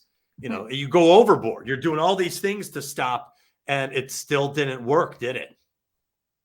It didn't work. Out of all these measures, they literally took her from her parents, raised her out in the woods. They burned all the spindles. These are incredible solutions to this, and they still failed. Okay. Which I think reinforces what Heath is saying. Right. Okay, let's get to that. Except for first, we got to go through now. I think there was more time spent than necessary if we were to re-edit and rewrite this today with the fairies in the cottage with the pink or blue. But I don't think we can skip over that. That we have a lot of time spent on whether or not she is going to be clothed in pink or in whether or not she's going to be clothed in blue. Mm-hmm. And I don't think we can overlook that as a symbolic manifestation of the masculine and the feminine. Mm-hmm. Well, by today's standards, I think blue and pink are associated with boys and girls, but that Even wasn't by that always. time they were. But this is only 1959. I don't remember when that shit I've heard people say, and I've also heard people say that you're right. 1959 would have like been, this is only 1959, and I've heard some people say, and I don't track this down, that like in the 1600s or something, pink was often associated with boys. Okay, well, whatever. I mean, that may be true, but I mean, we're talking about 1959. No, you're right. Yeah, but pink and blue. Were they though? Does anyone know like when that shift happened? Because it happened because of. I think it might have been even around them because it was like earlier in the 1900s. It was the opposite. Okay, but it doesn't. But I don't think. I'm not sure that matters. I think that like even if masculine is represented by blue and feminine is represented by pink, or even if you switch them, if you swap them, I think we still have a representation of the masculine and the feminine. Okay, it's not green and purple. It's pink and blue that they are fighting over.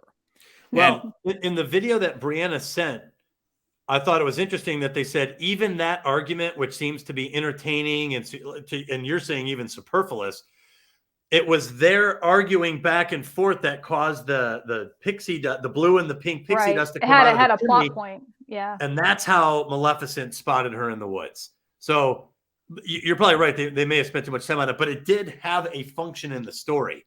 It alerted Maleficent to the use of magic where it shouldn't have been, But nonetheless, okay, at a significant point in this story, right there, one of the things that happens to the dress is that it is a ugly mishmash, mixed up pink and blue. Splotchy. That's where we're going. Whether or not blue and pink represent masculine or feminine or whichever one it is, we're talking about what's the right answer for Aurora. It's that she needs both masculine and feminine qualities. She can't be the protected maiden forever.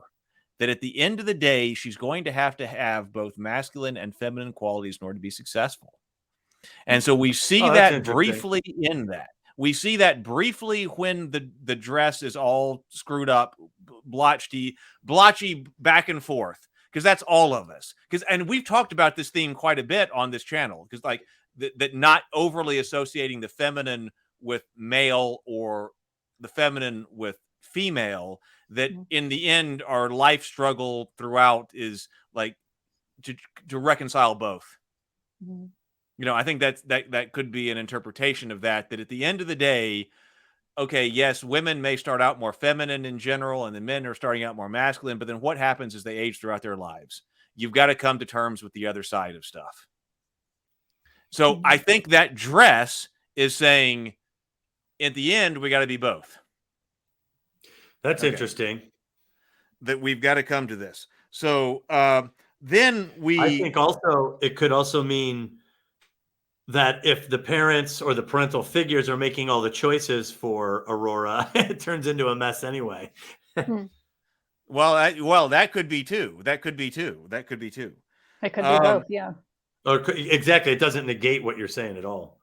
We take then we take another weird diatribe in the movie that I think we would eliminate or at least drastically shorten today, which is the two kings, Philip and whatever the guy. Oh yeah, that was a long scene. Yeah, I know that was a long scene. That the minstrel who's drunk and stuff like that. Like I think that needed to go. Like they literally had an arc. I mean, from friends to enemies to friends again. Like right, and which doesn't really influence a whole lot. So I think that is more material that we would either strike. I was just happy for that minstrel, man. He found he found happiness. Yeah, he was the winner of this story. Okay, so I think we would strike that and use that time better elsewhere.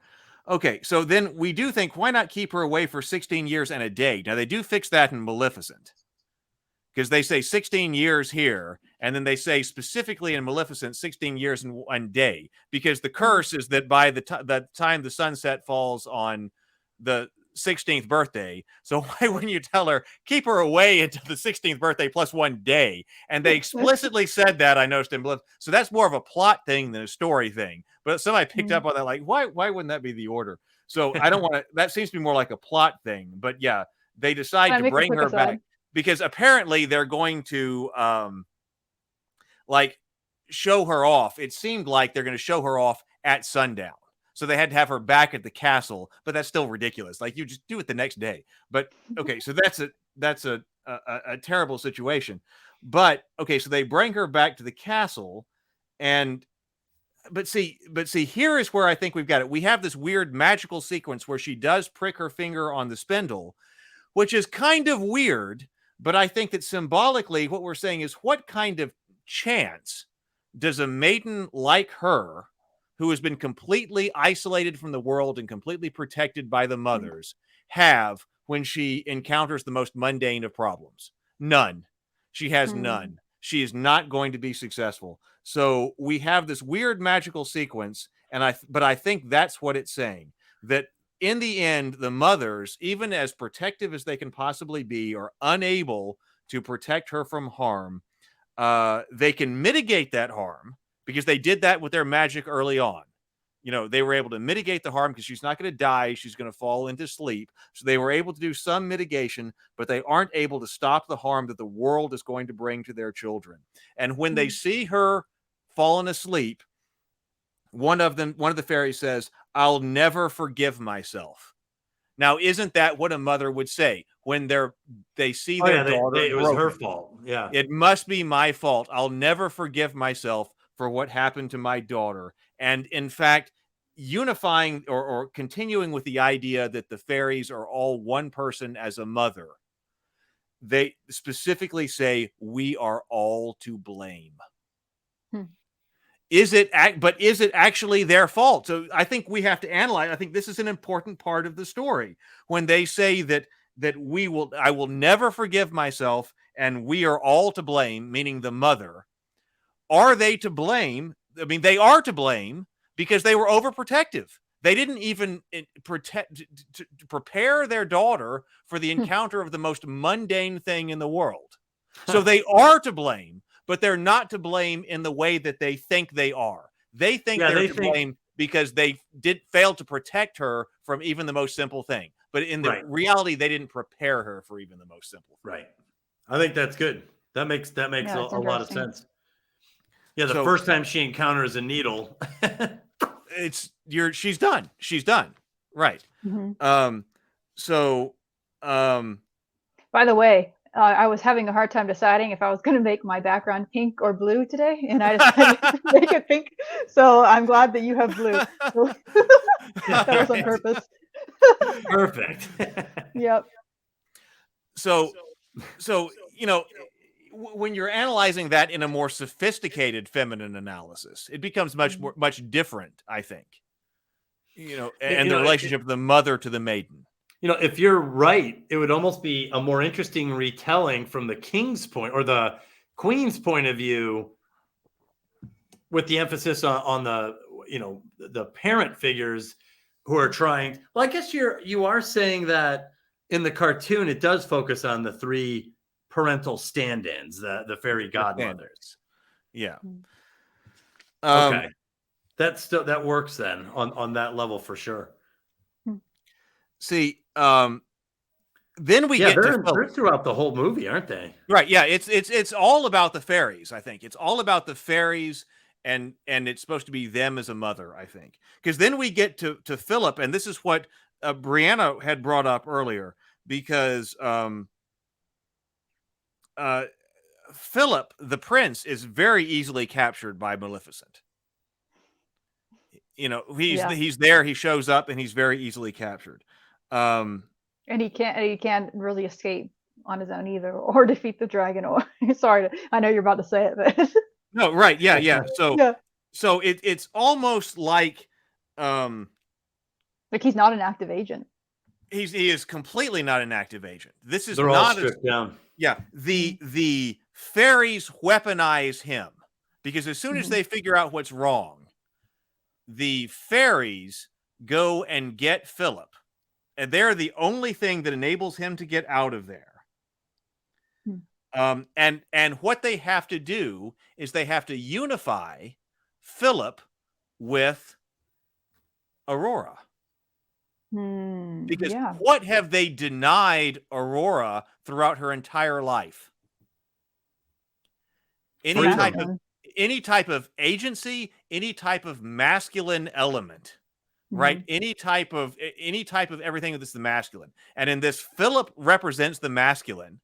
And so they have to go and get him. They have to go and get the masculine element and unify that with their daughter. So actually, I think you're seeing the unification of one person, which is really weird. And I don't know, that's really weird. You're seeing that you've got the masculine element, but he's also really bad. Because I was trying to figure out, so they go and get him. They arm him with the shield of righteousness and the sword of truth. And I was really trying to come up with what that means, but I was not able to do that because I was really wanting that to be the biblical armor. But it's not. I believe it's the sword of spirit, and then it's the breastplate of righteousness. It's kind of close, but it's not exact. I was kind of looking for it to be exact. So I wasn't able to come up with an exact thing. They arm him with the sword of truth and the shield of righteousness. Okay. But it's also, they need each other. This is actually another reason why I think the love at first sight works, because we've already established that Aurora is incomplete. She cannot encounter the world on her own. She has to have whatever Philip has. So that's also why they encounter love at first sight, because they see each other and they realize that they need each other. Well, they're the union. Well, I agree. I think that they're both. It's not that they become one person necessarily, but it's they balance each other out. He's missing the feminine, she's missing the masculine. But about the sword of truth and the shield of righteousness, I remember watching Braveheart a while ago, and I was like, man, Robert the Bruce betrays Braveheart. Why do we view him as the hero in that story? I always thought that was weird, that somehow he maintained this opinion, that my opinion as a viewer, that he was still a hero, Yeah. even though he does all the worst stuff to the hero, Braveheart. And my dad answered, he goes, because Braveheart believed in him. And so I always took that as, it's important to, if you're going to say this is the hero, to bestow upon the hero something that signals their heroism despite the circumstances. And so when you were saying about the shield and the sword of righteousness and truth, those are the parental figures bestowing upon that hero, or it could be viewed this way, as you are worthy of the princess. You are a good pick. We approve of you now, because they bestowed because it's the sword and the shield could be any sword and shield. This was truth and righteousness, which are two pretty important moral features for you that you'd want a guy to have, I guess, if they were going to be worthy for the princess. Sable Phoenix brought up righteousness could also be justice, and that truth and justice and the American way. Oh man, that's interesting, because that's but those are two important moral aspects that you want heroes to embody. Even the anti-heroes aren't like that, but they are in this one moment. They rise to this one moment where they are like that. But anyway, to me, truth and justice, or truth and righteousness, it's a way to bestow this character those heroic qualities that let us stick with him. We know he's the good guy. There's no doubt about it at that point. But okay, so but after that happens, after they give him that, Philip is basically completely ineffective. He does not overcome anything that they throw at him. It is the fairies who do that. The fairies save him from everything as he goes through. Like, it's their magic. That's the fairies' weaponization of him. Even to the point at the end, it's not even Philip who kills Maleficent as the dragon. It's the fairies who do, because the fairies charge the sword with that particular power and send it in. So that it's the fairies who defeat all of this. So this must have been a parent who wrote this, if your analysis is correct. I think it could be. So Prince Philip is the weapon of the fairies, and then ultimately the fairies unify Prince Philip, this masculine element, with their princess, their maiden, their princess, who's been denied all of that throughout their upbringing. And of course, you do this through marriage. Like you're talking about symbolically, they don't actually physically become the same person, I know, but this marriage, it's the symbolic union of these two things. The significance of blue and pink shows up again, because she shows up in blue at that end, because so she has that, I believe, masculine element. And so we're trying to talk about something between them, about the masculine element. And even in the end, it goes back and forth between masculine and feminine, which I think that blending, that union, that joining of is supposed to be this story. Because just being the maiden, I think the story is supposed to say that if you just try to be a pure maiden, it ain't going to work. Interesting. Very cool.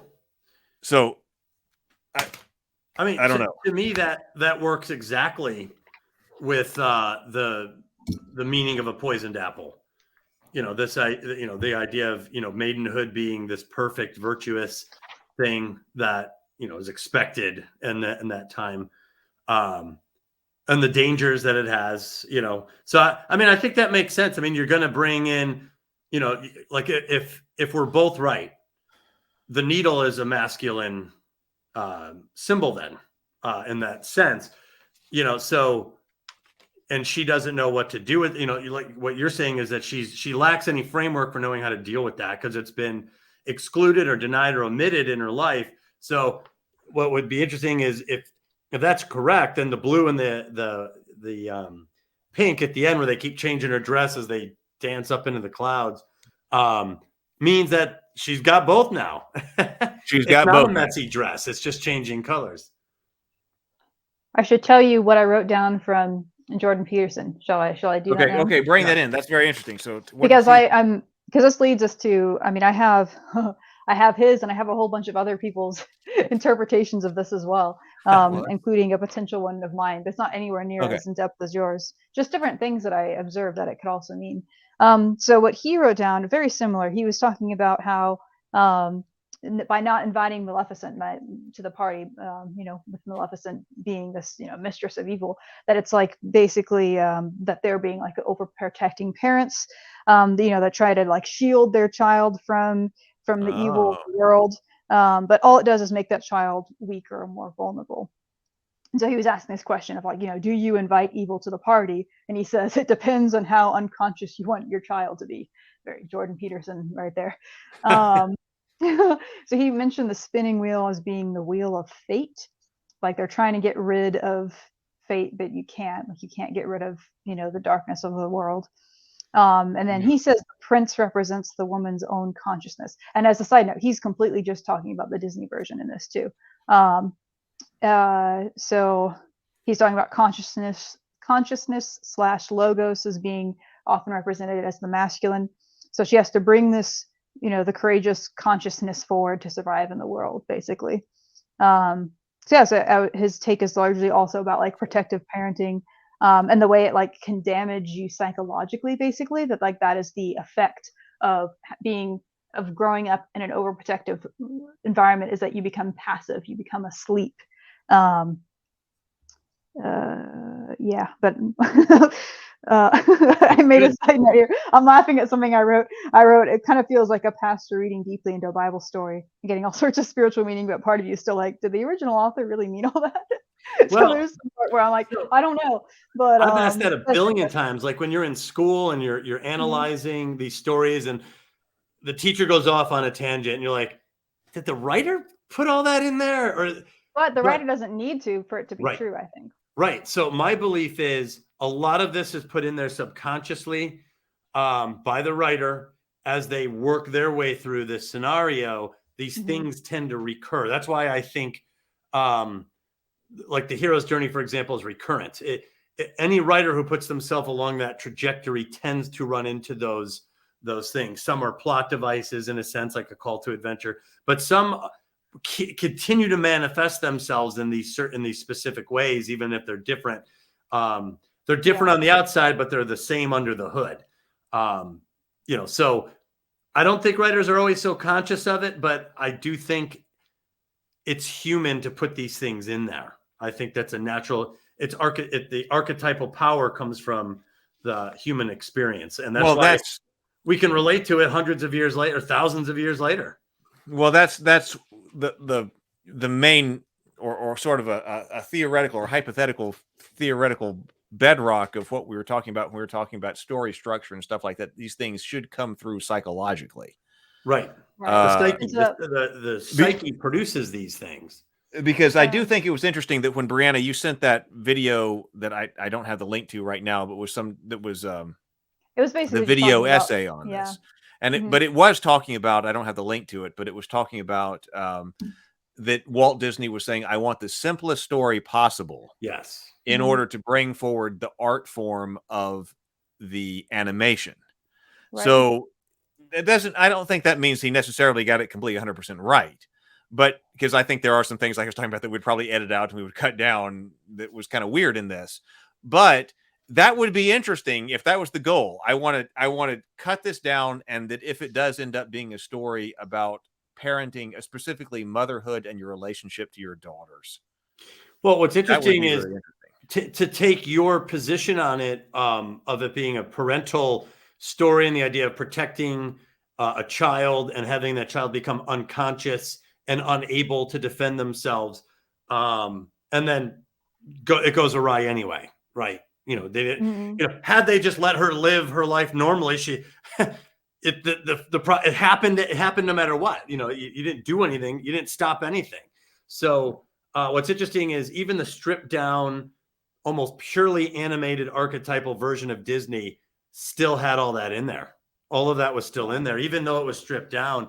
And I think that's interesting too, because one of my notes was like, the big criticism I've heard of this story is that, Aurora has no agency.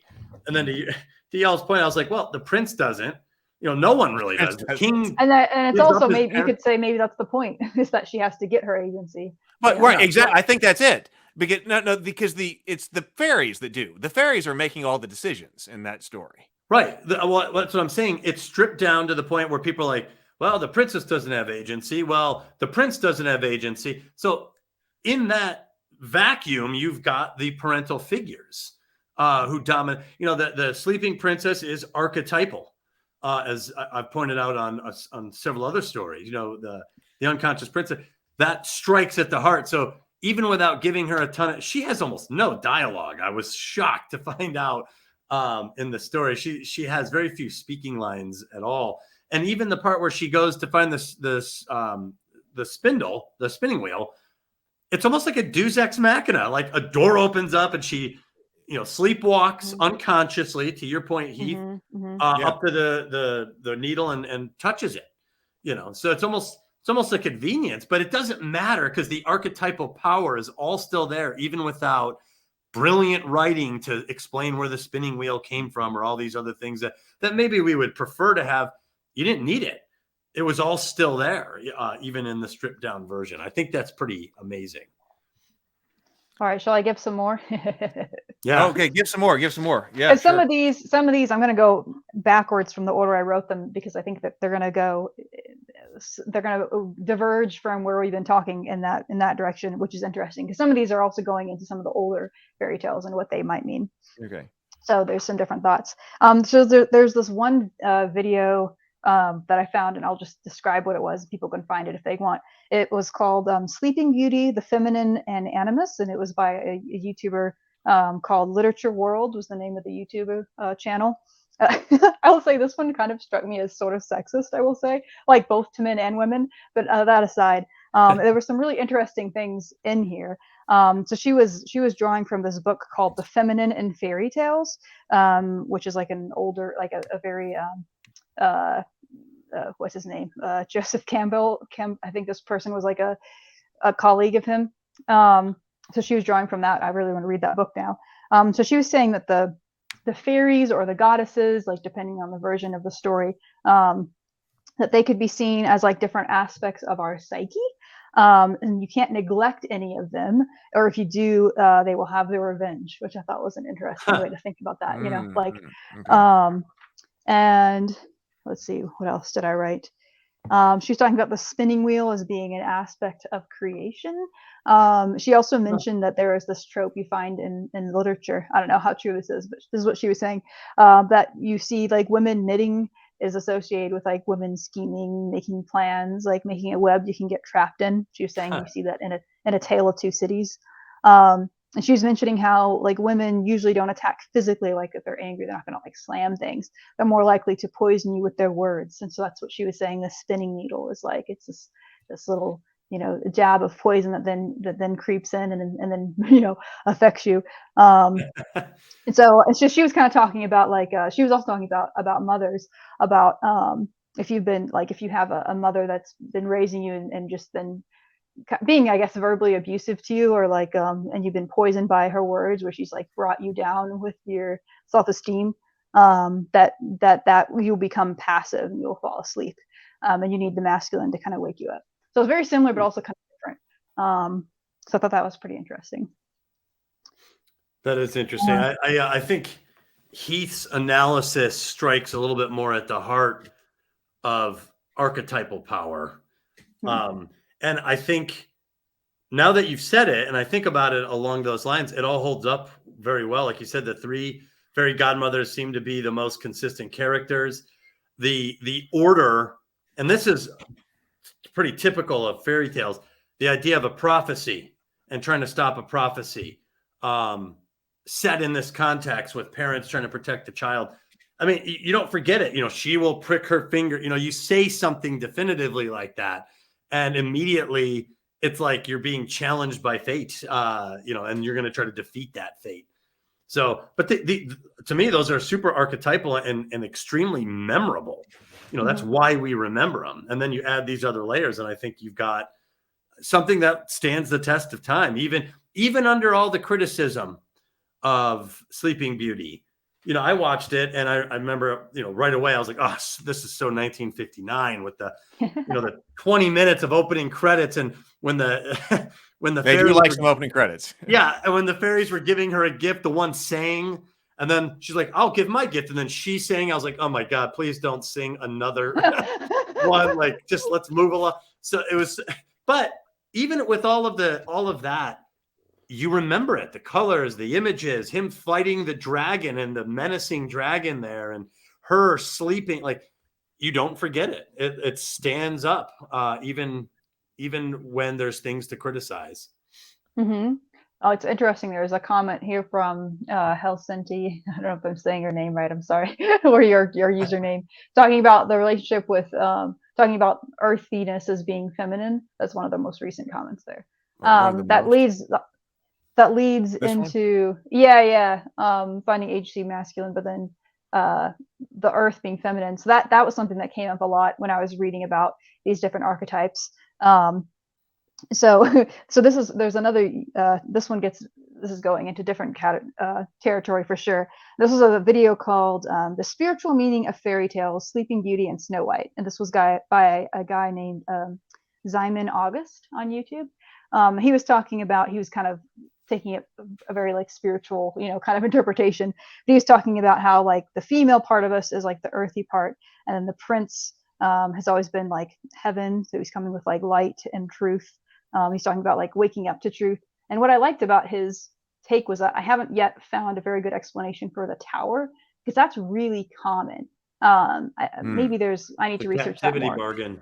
Because you think about in a lot of types of myths, if you're like trying to get treasure or something, you're often going deep down into the earth. That's super common. You've got underworld myths. You've got a gazillion of those. You've got a giant that's sleeping in the mountain or whatever. Like there's a lot of stories where there's some sort of treasure or wisdom that is deep down. And I always think about that as like consciousness. It's something in your psyche that is in the subconscious that you have to go and find. But then I thought it was interesting that in this story, the treasure, so to speak, was up in a tower. And so he mentioned that the tower could be representing like your consciousness as you're like rising to a higher level of consciousness and awareness. And you will like pass through thorns on the way. So he's kind of taking like an enlightenment kind of an approach to it. At the end, she didn't die, she transformed. I think Sable might be closer to what to me, a tower is very associated with from what I've studied, the captivity bargain, the princess at the balcony, the princess in the tower. And why? Because it's so secure. The windows, you can't just jump out the windows. Even Rapunzel has to let down her hair. Like you can only get to it from very limited means. So to me, it's a form of secure isolation. The tower, even and like to your point, she marches up that tower to find the spindle. It's supposed to be in the safest place there is, locked away in a tower. That's So even today, I heard what was it, Batman, The Dark Knight, which we were talking about. Skyscrapers have become modern citadels, where the top of the skyscraper is the most secure part of it, because it's so hard to get to. So. To me, the tower represents isolation and security and captivity. Basically, security through captivity. We're putting you in here to protect you. Separating you from the world, so the dangers down below. Under the pretense that we're doing you a favor. We're helping you. We're keeping you safe. Yeah, that makes sense. Okay, I've got two more. Okay, two more. Okay, if you're down for it, okay. So then we can go on to Maleficent. I'm listening. Yes. I'm going to pour some more Mountain Dew. You're good. So this next one, I'm only partially somewhat convinced of, but it's so intriguing. But it was interesting. Yeah, because it only has like a very small amount of explanatory power, but it's intriguing because you see it everywhere once you mention it. So there's this guy, and this guy, it's not his original idea, but it's a certain way of looking at fairy tales. Or maybe it is, I'm not sure. This one, I'll just say it if they want to find it. It was, the video was Meaning of Snow White, Beauty and the Beast, Cinderella, and Sleeping Beauty. And it was by a guy named Mr. Astrotheology on YouTube. That rolls off the tongue nicely. I know, Mr. Astrotheology. So anyway, so he was talking about in his opinion, all fairy tales are basically about the exact same thing. They're all about cycles of nature. So, and I was mentioning earlier their names, Sun and Moon, was interesting because you'll see those patterns repeating a lot. You'll see characters that represent sun, moon, summer, winter, day, night, etc., and that there's often some element of this turning cycle. So, so for example, to look at Sleeping Beauty from this perspective, Sleeping Beauty is the earth. She's the feminine, right? That's why she's feminine. That's why she's a princess or whatever. And so she falls asleep, and that represents when winter comes. And then, she's asleep for a long time. And then also like the castle, everything around her sleeps except for the vines, which I guess live in winter or something. And then you have the golden prince, the warmth of spring and summer, which brings her to life again. So very simple. But again, there is something consistent about that water and earth is often feminine, spirit and air is often masculine, and that you can interpret, or at least you can see those patterns in lots of different fairy tales and myths. And for my take on that, I'm like, oh, that's interesting. And obviously, like, it seems to me that these stories are a lot deeper than that, but it could explain why certain archetypes repeat, that it feels like intuitively right to us that it should be feminine that's woken up by masculine, maybe because we think we're used to these kinds of cycles, and they're part of our world. So I thought that was interesting. And heroes often too simple. There's a lot of criticism on the hero's journey that the hero wins the princess in the end, and this is in this story with the hero. He wins the prince, but a lot of times the heroes do have to. The end of the road for them is to be worthy of a relationship. So I think the masculine hero fights his way and does all these things, but in the end, he might get a medal, but a lot of times his reward is also a mate. Which means he's now worthy. He's now distinct. He's worthy of distinction and worthy of a relationship. And that, to me, when I mean by that is a two-way street. He's now open to that. Whereas maybe he was monopole before that. That's part of I think the growth arc for a lot of these heroes. So it's interesting that they're comparing elements as masculine and feminine, because I was even thinking like Ariel from Little Mermaid. Ariel sounds air and sky-like, but that was a feminine name. And this one, Aurora, that means light, right? Yeah. Aurora is dawn, so that does kind of like make that. It's like, well, does that match? I don't know. What I was going to say, when you read that, you said, I'm not sure I'm perfectly sold on it, but there's some. I think his analysis sounds very correct. I just don't know if it applies the way he thinks it does to this story. Maybe that's why. Yeah, possibly. Yeah. But yeah, I feel like I want to go on a rabbit hole on that one more, like explore. So I think that's like a whole theory out there. Because there are definitely some stories where obviously that is it. Like Persephone and Hades is obviously that is a winter, and so some stories clearly are of that matter. But that's an interesting take. Did you have anything you wanted to say on that, Heath? Before I give my last one? No. Go give your last one. Okay, my last one is my own, which also I would say I put it on a similar level to that one in the sense that it only has partial explanatory value, but it also, once I saw it, it's hard for me to unsee it, and I see it in a lot of the older ones too. So I'm seeing a metaphor for the awakening of basically, how would you put that? It's like post-adolescence, like the awakening of the sexual nature. And there are several reasons why I see that as kind of hard to shake. One of them is the fact that they're both young. Like both of these characters are, and we can get back to the archetype of. Actually, let's go ahead and talk about this real quickly, because I was thinking about what it is that a princess and a prince means, and what does a king and a queen mean. And I think I would love to know what you guys think, but I think that like culturally we associate the prince with like the perfect ideal young masculine guy, Prince Charming, unmarried, right? That he is the epitome of what a young masculine guy is, and then the princess is the epitome of the maiden, the unmarried maiden. So the perfect embodiment of that sort of femininity. And then the king and queen are, you're now married and you're older and you have wisdom and you have power. So those are like the male and female version of that, or masculine and feminine version of that. And so I think that's what those mother and father. mother and father too, but I also feel like when I think of a king or a queen, there's a power aspect that weirdly isn't there for a prince or a princess, even though they No, technically that's would a have great power. observation, I think. And you see Yeah. that in a lot of fairy tales and fables, kings and queens or emperors and empresses. So you get Hmm. the exaggerated version of the masculine and feminine Right. in power, Hmm. And it's the experience. They older. always come across as Right. they know things you don't know. Right. Like, yeah. Hmm. And so that's and so I, and because it is a a young maiden and a young youth. I was trying to remember what the word was. Youth and maiden are the old-fashioned words for that.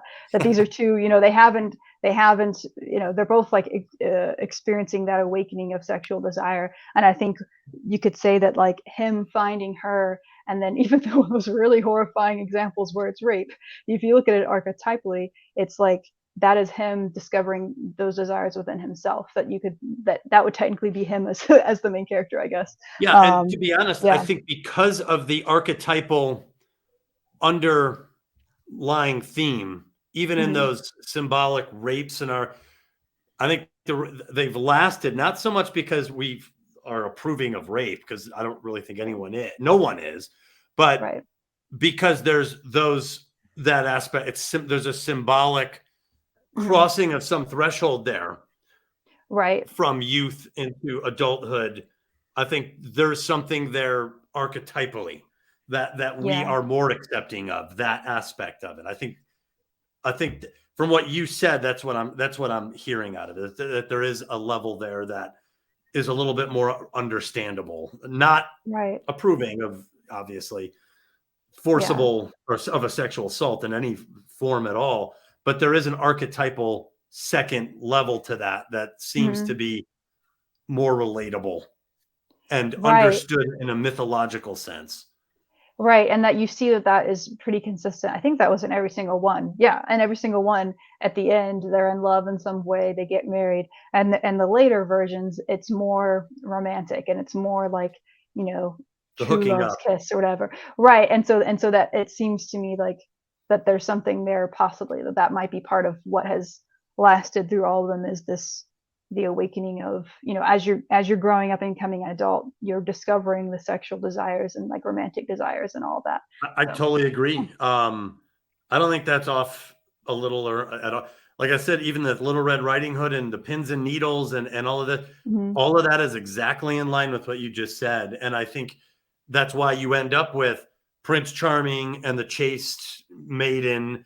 These are Yeah, idealized versions of innocent masculine and innocent feminine.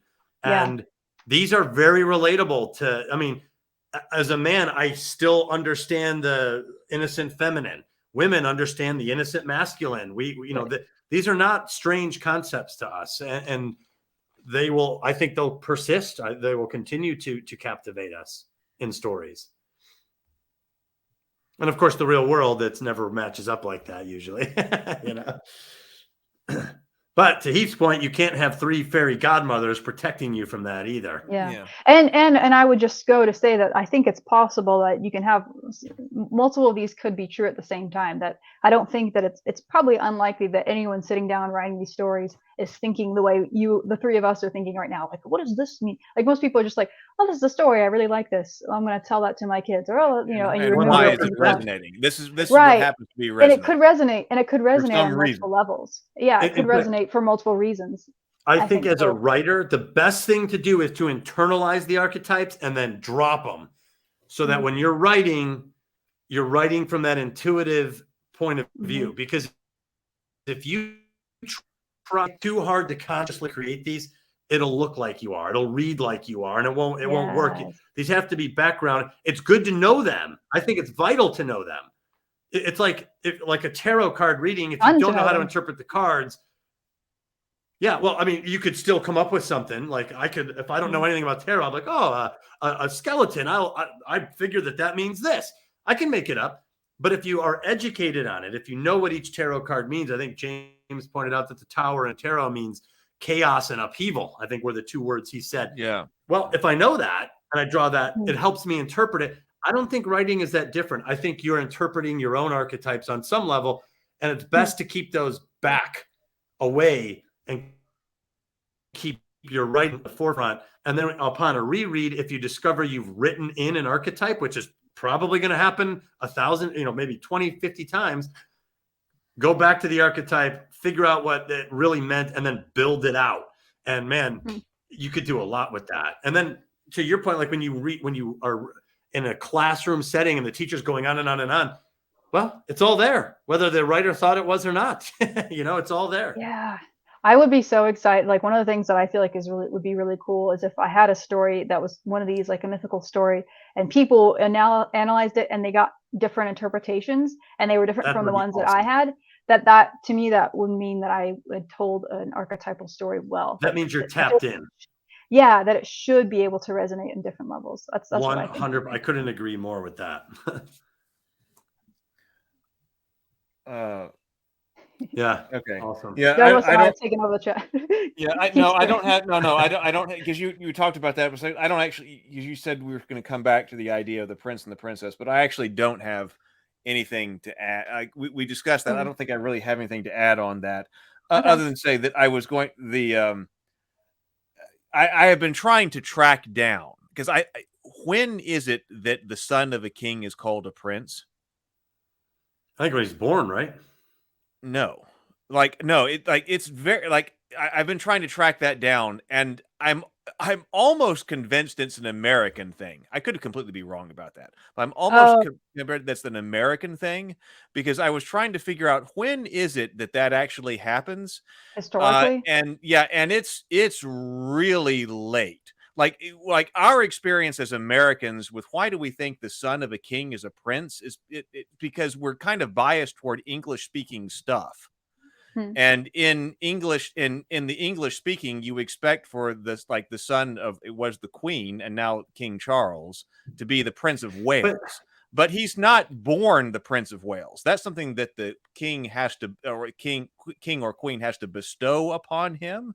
Oh, interesting. And because honorific? and that, yeah, well, it was more than honorific. It was like, for instance, in that particular case, it was because they were fighting the Welsh, and this is the Norman conquest of Wales. And of course, prince comes from the Latin principle, which means if you are the principal, you are the monarch of your country. I was just going to say, like a principality.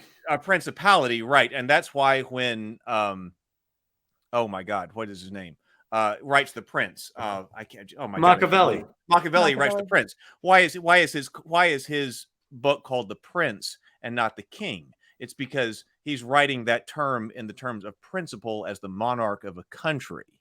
And so why, like, it's not until like in Saxon England, the son of the king is the Etheling, right? In Scotland, the heir to the throne of Scotland is the Duke of Rothesay, So it's and now much later, of course, you expect for the sons and grandsons of the king of Great Britain to be a prince, but that's really late. But it's an archetype in our culture now. So that's why I was going to say that when you had the only point of that bringing that up, because I don't think it's a tremendous point here, as it turns out. But when you were saying that sometimes you had the son of an emperor, or you had son of some other great noble, or something like that, that doesn't surprise me from that perspective, because I don't think, now we'll probably go over this much more on the morning grind, because I really want to look more into this, but it's not until comparatively late that you just associate the son of a king with being a prince. I bet that's it. Interesting. Yeah. On a semi-unrelated note, I always found it interesting that in America, the word county comes from count. It's an aristocratic term, like duchy or county. I was like, man, how did we keep that? Weren't we like very anti-aristocratic, and yet we kept this term? Words stay.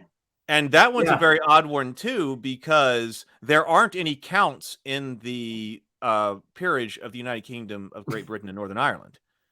That the count, they use the term count for a foreign noble who had the equivalent status of an English earl. Well, and some of that, I'm a Byzantine enthusiast. Some of that comes from the Byzantine Empire. So this is Eastern Europe, you could say, a non-European Europe almost, the Byzantine Empire. And they use count all the time everywhere. Count of this, count of that. In fact, the word constable, comes from count of the stable. which is Right. a Byzantine term, and we now have it as constable. So count is a foreign dignitary to Western Europeans when dealing with Byzantines. I find a little fascinating because to them, Byzantines were they're the Easterners, Hey guys, I need to grab some water. I'll be Anyway, right back. that was Back just to an you. grab some aristocratic water. aside. No, no, it's an interesting side because I'm fascinated by that subject because I studied. I was talking about that on the morning grind earlier this morning. How difficult it actually is to come up with a lot of information on that because we are so English centric because we speak English, and so if you're researching it, you tend to research things in English. And even then, the kinds of questions that I want to answer about nobility and different ranks and the feudal relationships between different dukes or earls or something like that is often not even recorded in English. Like you really have to get deep into some stuff beyond like Wikipedia to really get into that. And then like heaven forbid that we're right here and we actually want to know like the feudal relationship of the Hungarians or the Bohemians. I mean, that's very difficult. Well, this is the Book of Ceremonies. Very hard to get this book. It's only printed in a single press. This has all of the titles of the Byzantine Empire. What their symbols were, what they meant. It's just fascinating. It's unbelievably detailed, all the way down to how every ceremony was carried on. But by reading it, you start to figure out why. I need that book. Dude, it's Geeks. unbelievable. Yes, but what's weird is you start to form a picture in your head on how the administrative process was put together, why these titles popped up, and then sometimes it even clues you in on how some of this survived in the modern day, like constable, just for one example. But yeah, it's amazing. Some of the titles that they had survived from the Roman Empire, into its own Greek versions. I'm not forgetting this. This is insane. I'm just talking about from the written from the English language. It's very easy to access English. It's less easy now. It's easier to access Spanish and French translated stuff than it is to access, like you're talking about, ancient Byzantine stuff. But it's all in Greek.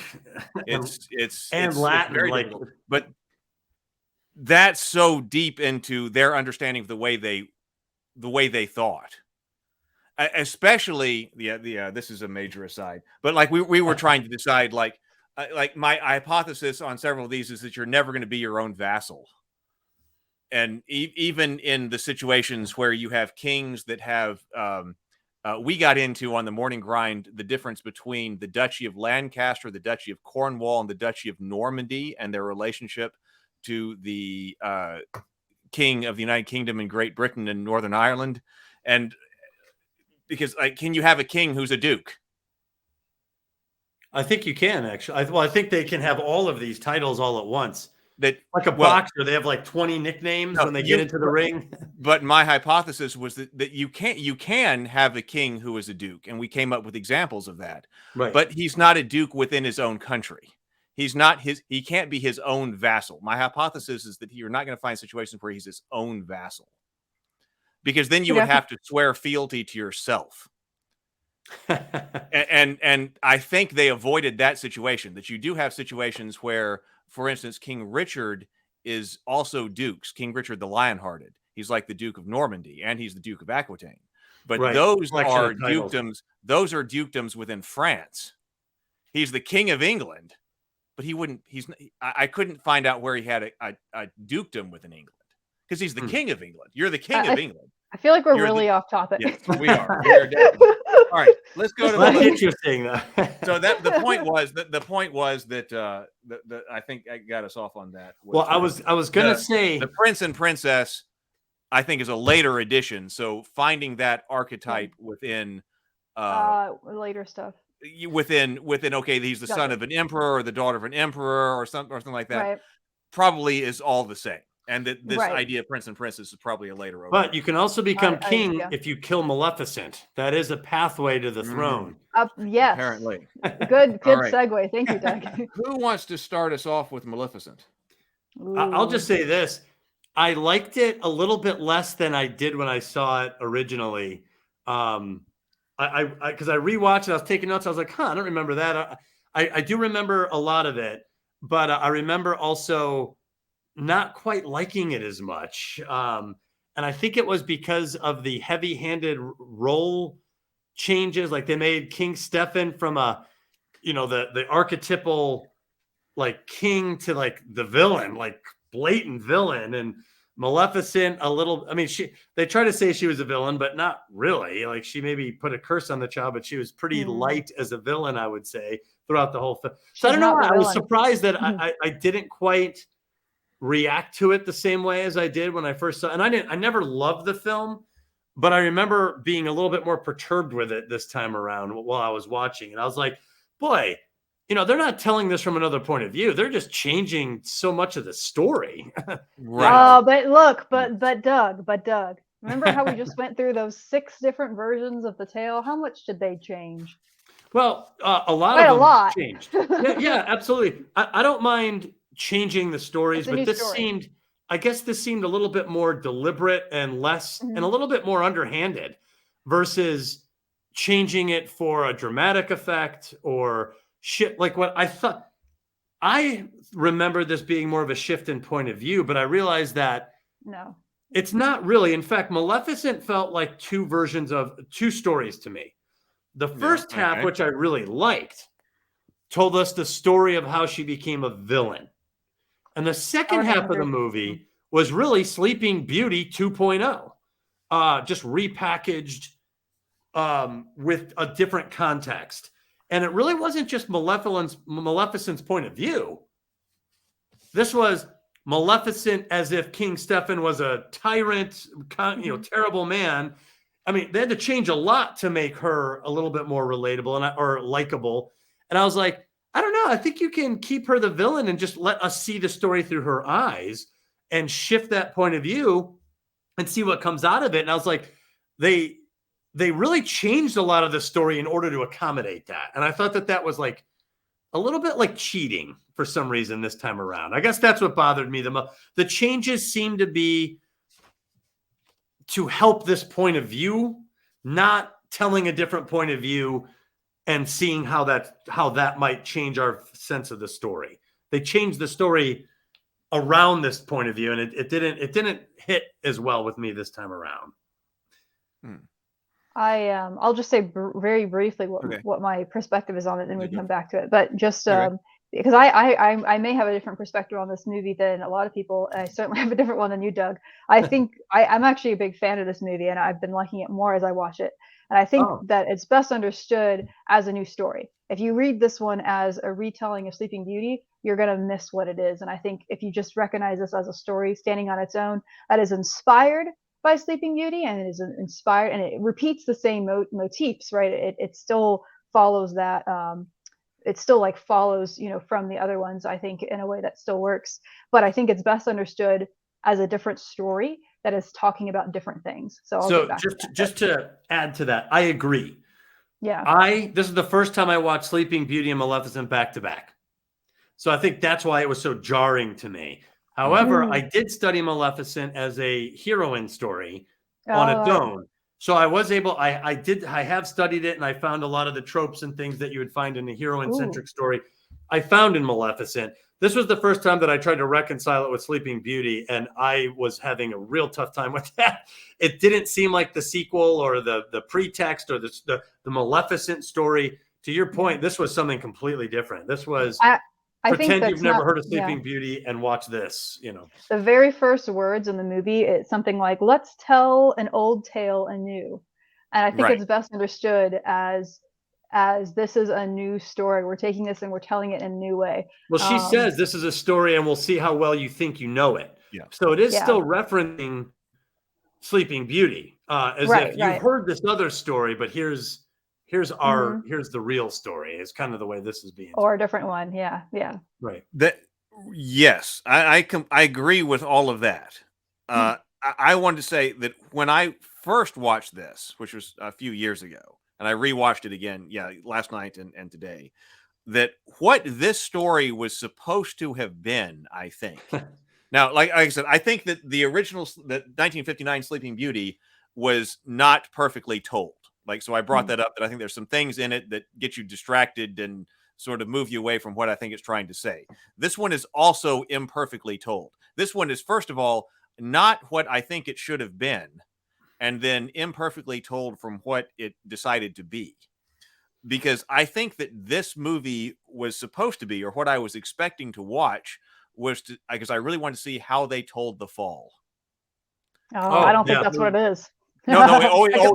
But go in. Go it's go not what first. it is. It's not what it is. No, it's No. not what it is. It is not what it is at all. But when I was going into it, I was expecting to see, I really want to see how you take somebody good and then turn them into the ultimate villain, because I was expecting for them to tell the fall, and they did not. This is not the story of the fall. That's what I'm saying. They told a story that justified everything she did in a sense, and made King Stefan a very obvious, easy villain. Not someone. There was no nuance or complexity. He was just a bad guy, and there, she was totally justified. And I mean, he attacked her. I mean, she did almost nothing wrong in the story. So to me, it was like, yeah, there is no fall. This isn't the story of how she became a villainess. This is really a heroine story. This is why she's actually a good guy. Right. Here's a story of a girl. So to put in some of the archetypal imagery of the heroine's labyrinth, there's very clearly the poisoned apple in this too. She's literally poisoned by the masked minotaur of the story. Oh, interesting. And he extracts her sacred fire. He literally cuts off her wings. Her wings are a perfect symbol of freedom. In this story, feminine freedom. She could go anywhere she wants. She was beloved in her kingdom. There was the two kingdoms. And he literally delivers the poison apple and takes her sacred fire from her. And that's what turns her, that's what outrages her. And to me, it's very similar to Tefiti in Moana, who has her sacred fire stolen. And she's a supernatural creature. And it's only when the sacred fire... They're the same archetype. Yes. And when the sacred fire is returned, she returns to a more, I guess you could say, less dominating or commanding persona into something more loving and in harmony with nature. I think both of them are very similar in that, right? Mm-hmm. And she gets her wings back at the end. That's the stage that it is returned. Anyway, what were you going to say? Well, I have my whole in-depth thing, but I don't want to start until you guys are. Oh, no, go for it. I want to hear what you have to say. Okay. Well, first I feel like I have to explore a little bit of a theory that I have. Let me bring it up, because the last time we talked, I was talking about the feminine and the masculine, right? And I kind of mentioned a little bit that there are different types of feminine and masculine, because Heath, you were talking about how you were saying that they destroy what the other creates. And I was saying it's actually only the darker versions of each that destroys. And so I want to show you guys something that this is very much in progress and very incomplete, but I would love your thoughts on, because I feel like I have to show you this before I get into my breakdown of the story. Hold on, I have to change something so I can share my screen. Give me a second. Okay.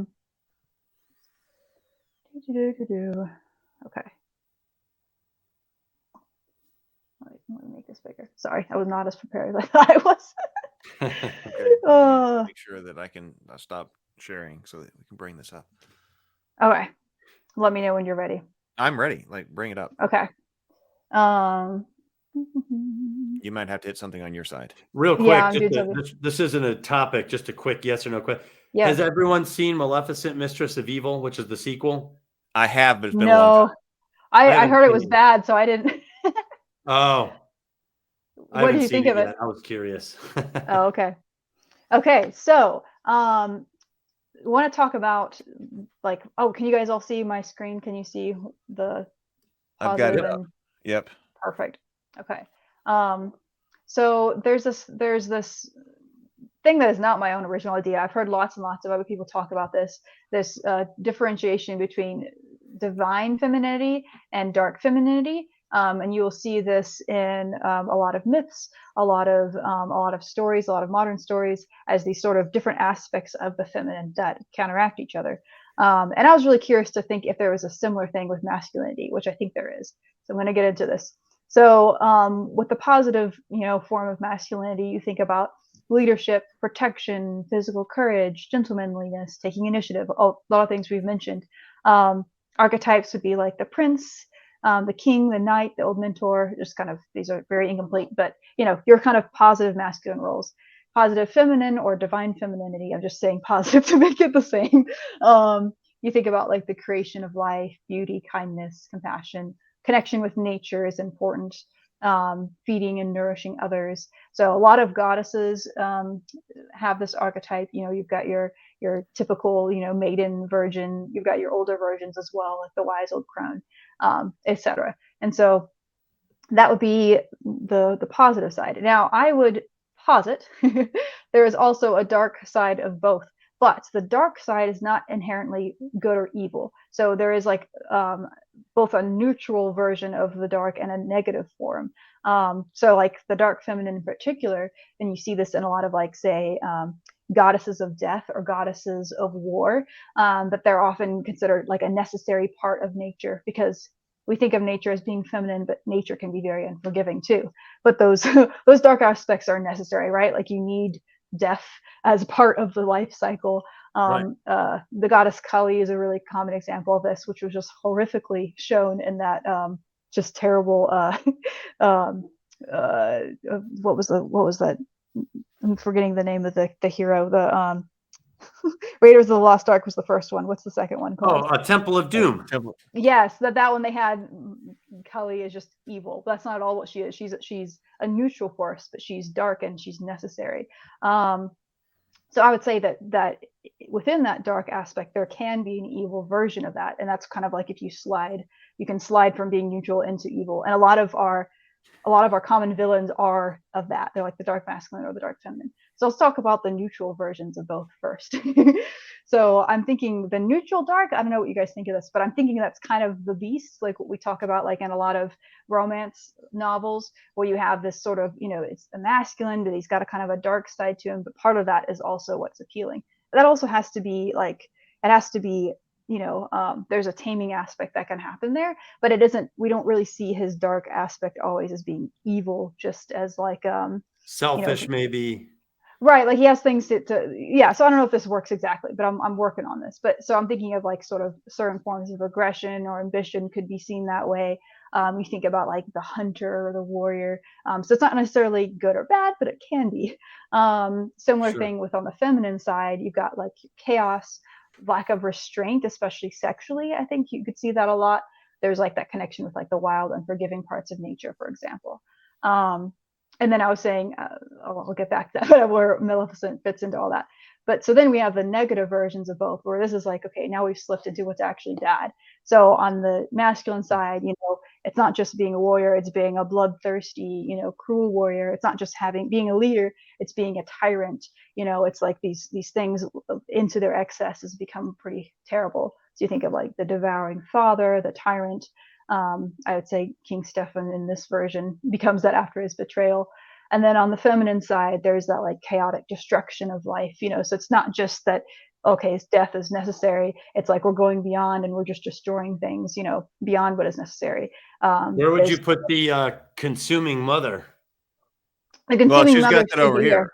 Yeah, it's right here. So I've got the devouring mother, father and the devouring mother. Oh, yeah, beautiful. Okay, yeah, I see it. Yeah, and that both of those would be here. But these two are very similar. So if you squint, the neutral and the negative look similar. Like they often have similar personalities. They have a similar kind of similar kind of characters. You'll similar find baseline.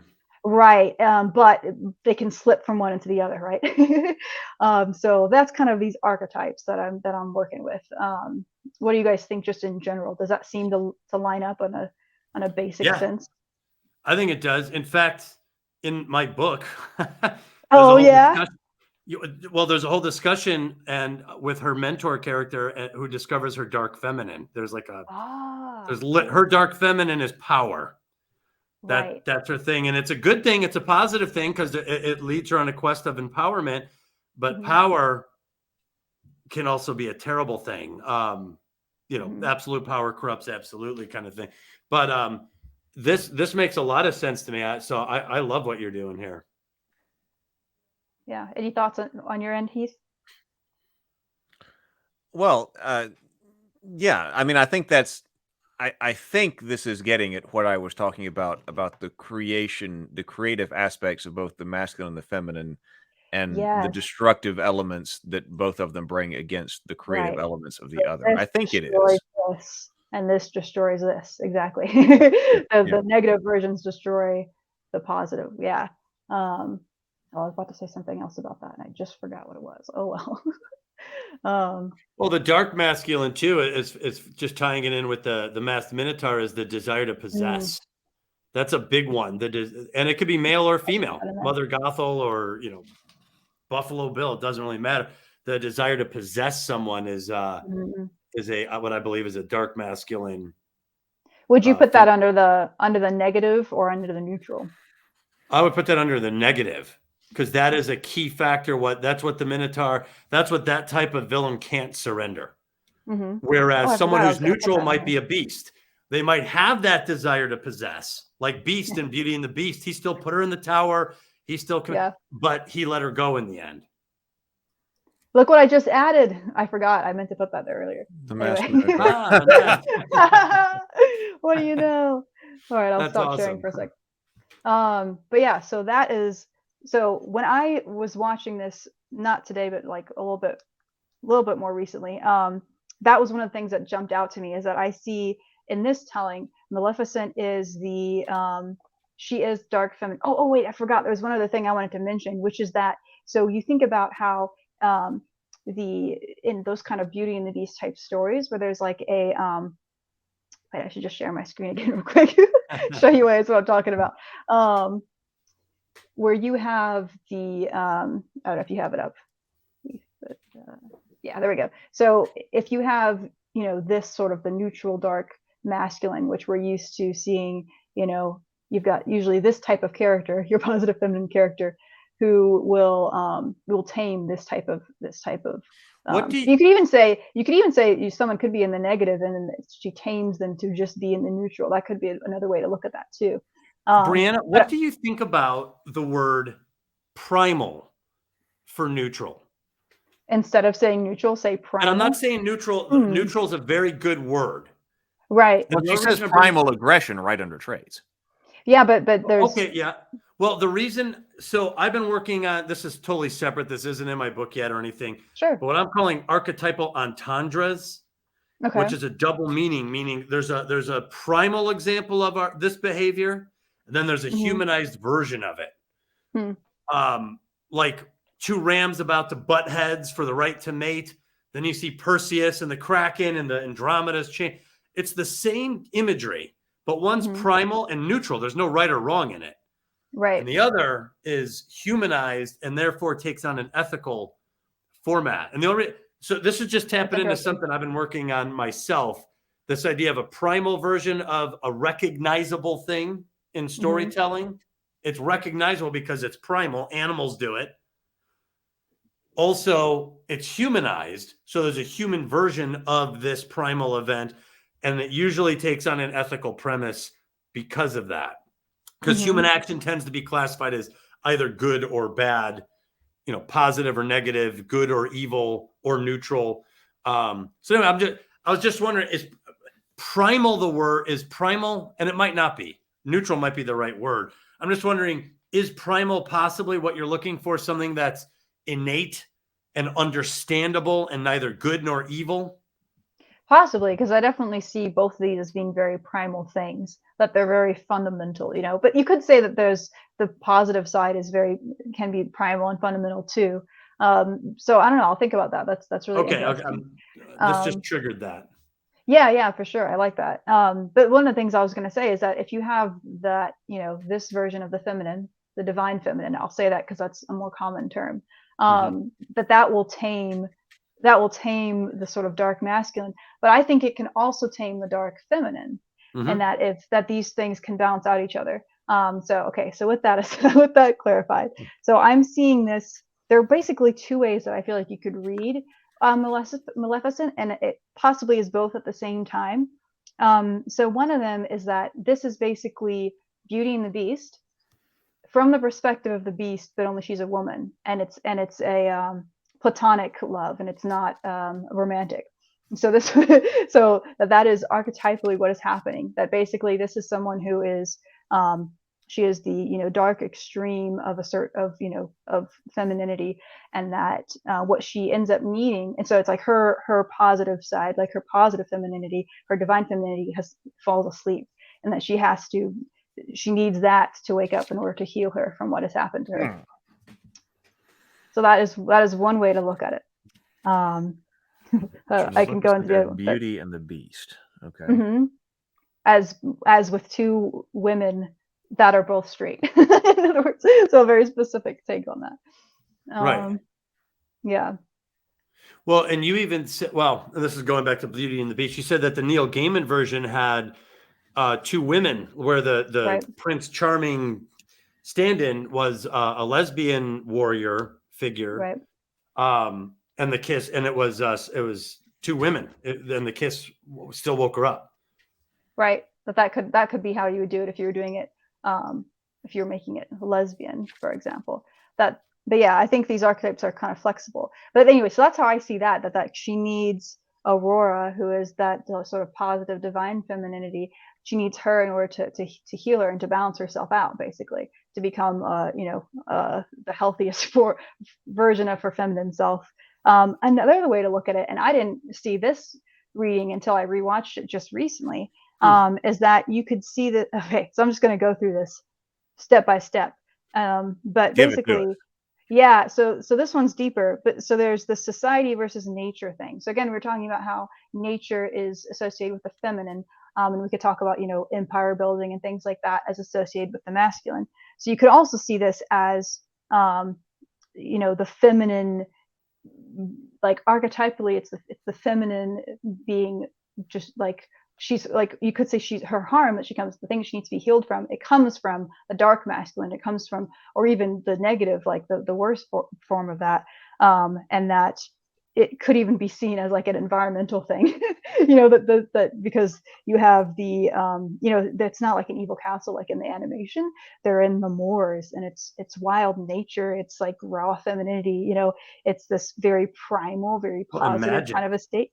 Yeah, and it stays that way up until this sort of darker form of masculinity assaults it, essentially.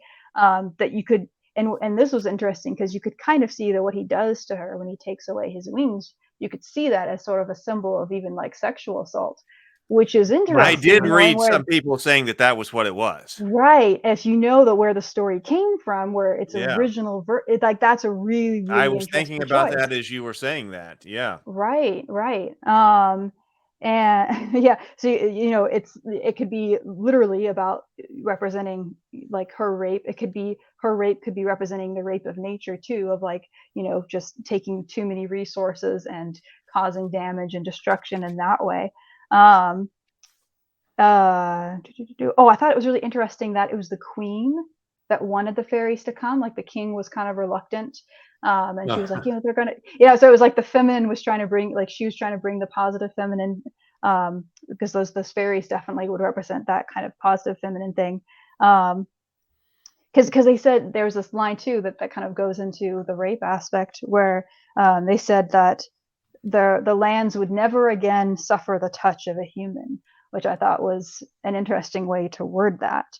The thorns in this version don't protect the princess in a castle. They protect Maleficent's kingdom. Mm-hmm. So they still come up, but it's different because this is Maleficent's story.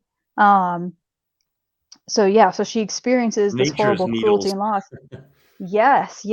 And yeah, so actually really these two things really do work together, that is how she is harmed, but then she needs the feminine and the positive feminine.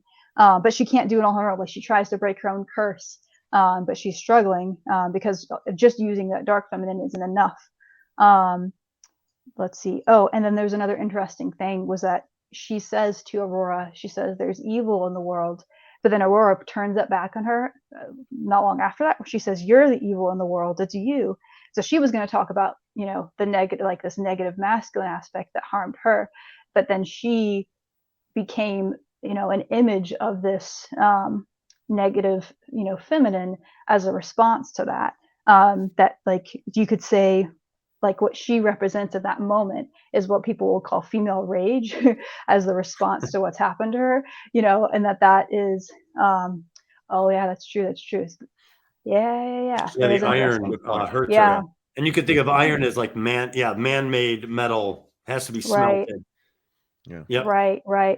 But yeah, so that's how I read Maleficent, and I would expect that at least some of this was intentional, because unlike a lot of these other stories where people are just kind of retelling these stories over and over again, with the 1959 version, they were trying to do the simplest version they could animate, so they may or may not have been thinking on this deep level. I guess we don't know. But this one, I have a feeling, I'm like, they must have been like, they made a lot of really intentional changes. So I would imagine some of these have got to be on purpose. But yeah, what do you guys think I about think that? Well, some I of think it- there was a lot of purposeful change. I think Me that. too. Right. One of my notes was it was like they were ordering some of the changes as if off a menu. Like, let's not have the prince kiss her. Let's have Maleficent. Almost like they're just ordering all these things and adding them in there. And I think some of them worked really well. But if it and is some of them Maleficent's story, then it has to be her. What's that? If it's Maleficent's story, it has to be her. I know, but I mean, they had to create an entire storyline where she befriended her in the woods and everything. Like I said, they had to clear a lot of room to make this story work, and it required a lot of kind of ripping out wires. And so I'm not saying it didn't work in total. I'm saying parts. I thought the beginning half was fantastic. I loved it, and I wish we spent more time in that world. The Moors, like that opening sequence, just sucks you in, and it just created It's pretty epic. world. Yeah, I love that. And on a little aside, I loved Angelina Jolie. I thought she was unbelievable in this role. Like, this is an iconic role for her. Well, I have to say that too. I loved so many, and we don't talk about these things a lot here, but I loved her in this role. I loved the visual effects in this movie. Yeah. Her flying, the transformation between the guy and the raven, so much the magic, the way that it was portrayed. I did love that. Right. Yeah. We talk about story here a lot, so we don't often say that, but I do really appreciate that in this movie. Well, I'm curious because this is the first time I thought about it like this, but Heath, you said that you were really pulling out kind of this idea of overprotectiveness by the parents. And by the way, the three fairies were not as likable in Maleficent. Right. They were made incompetent. But they weren't important. That was the thing. They were less that, I think it's a different story. Whoops, I just ripped my glasses off. I guess what I was asking is, does the general theme that I think is supposed to be in Sleeping Beauty work on this? And I haven't even thought this through yet. I'm just asking. Do you think it still at least maintains that core theme? Because she does seem to get maternal. Yeah, I don't think so.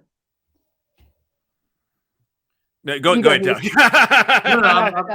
I'm thinking out loud too. I mean, she gets. I had not thought of Sleeping Beauty, but I think you're right. One of the core aspects was this idea that you can't protect your child from harm. Therefore, this overprotectiveness is destined to leave your child unconscious and unable to defend.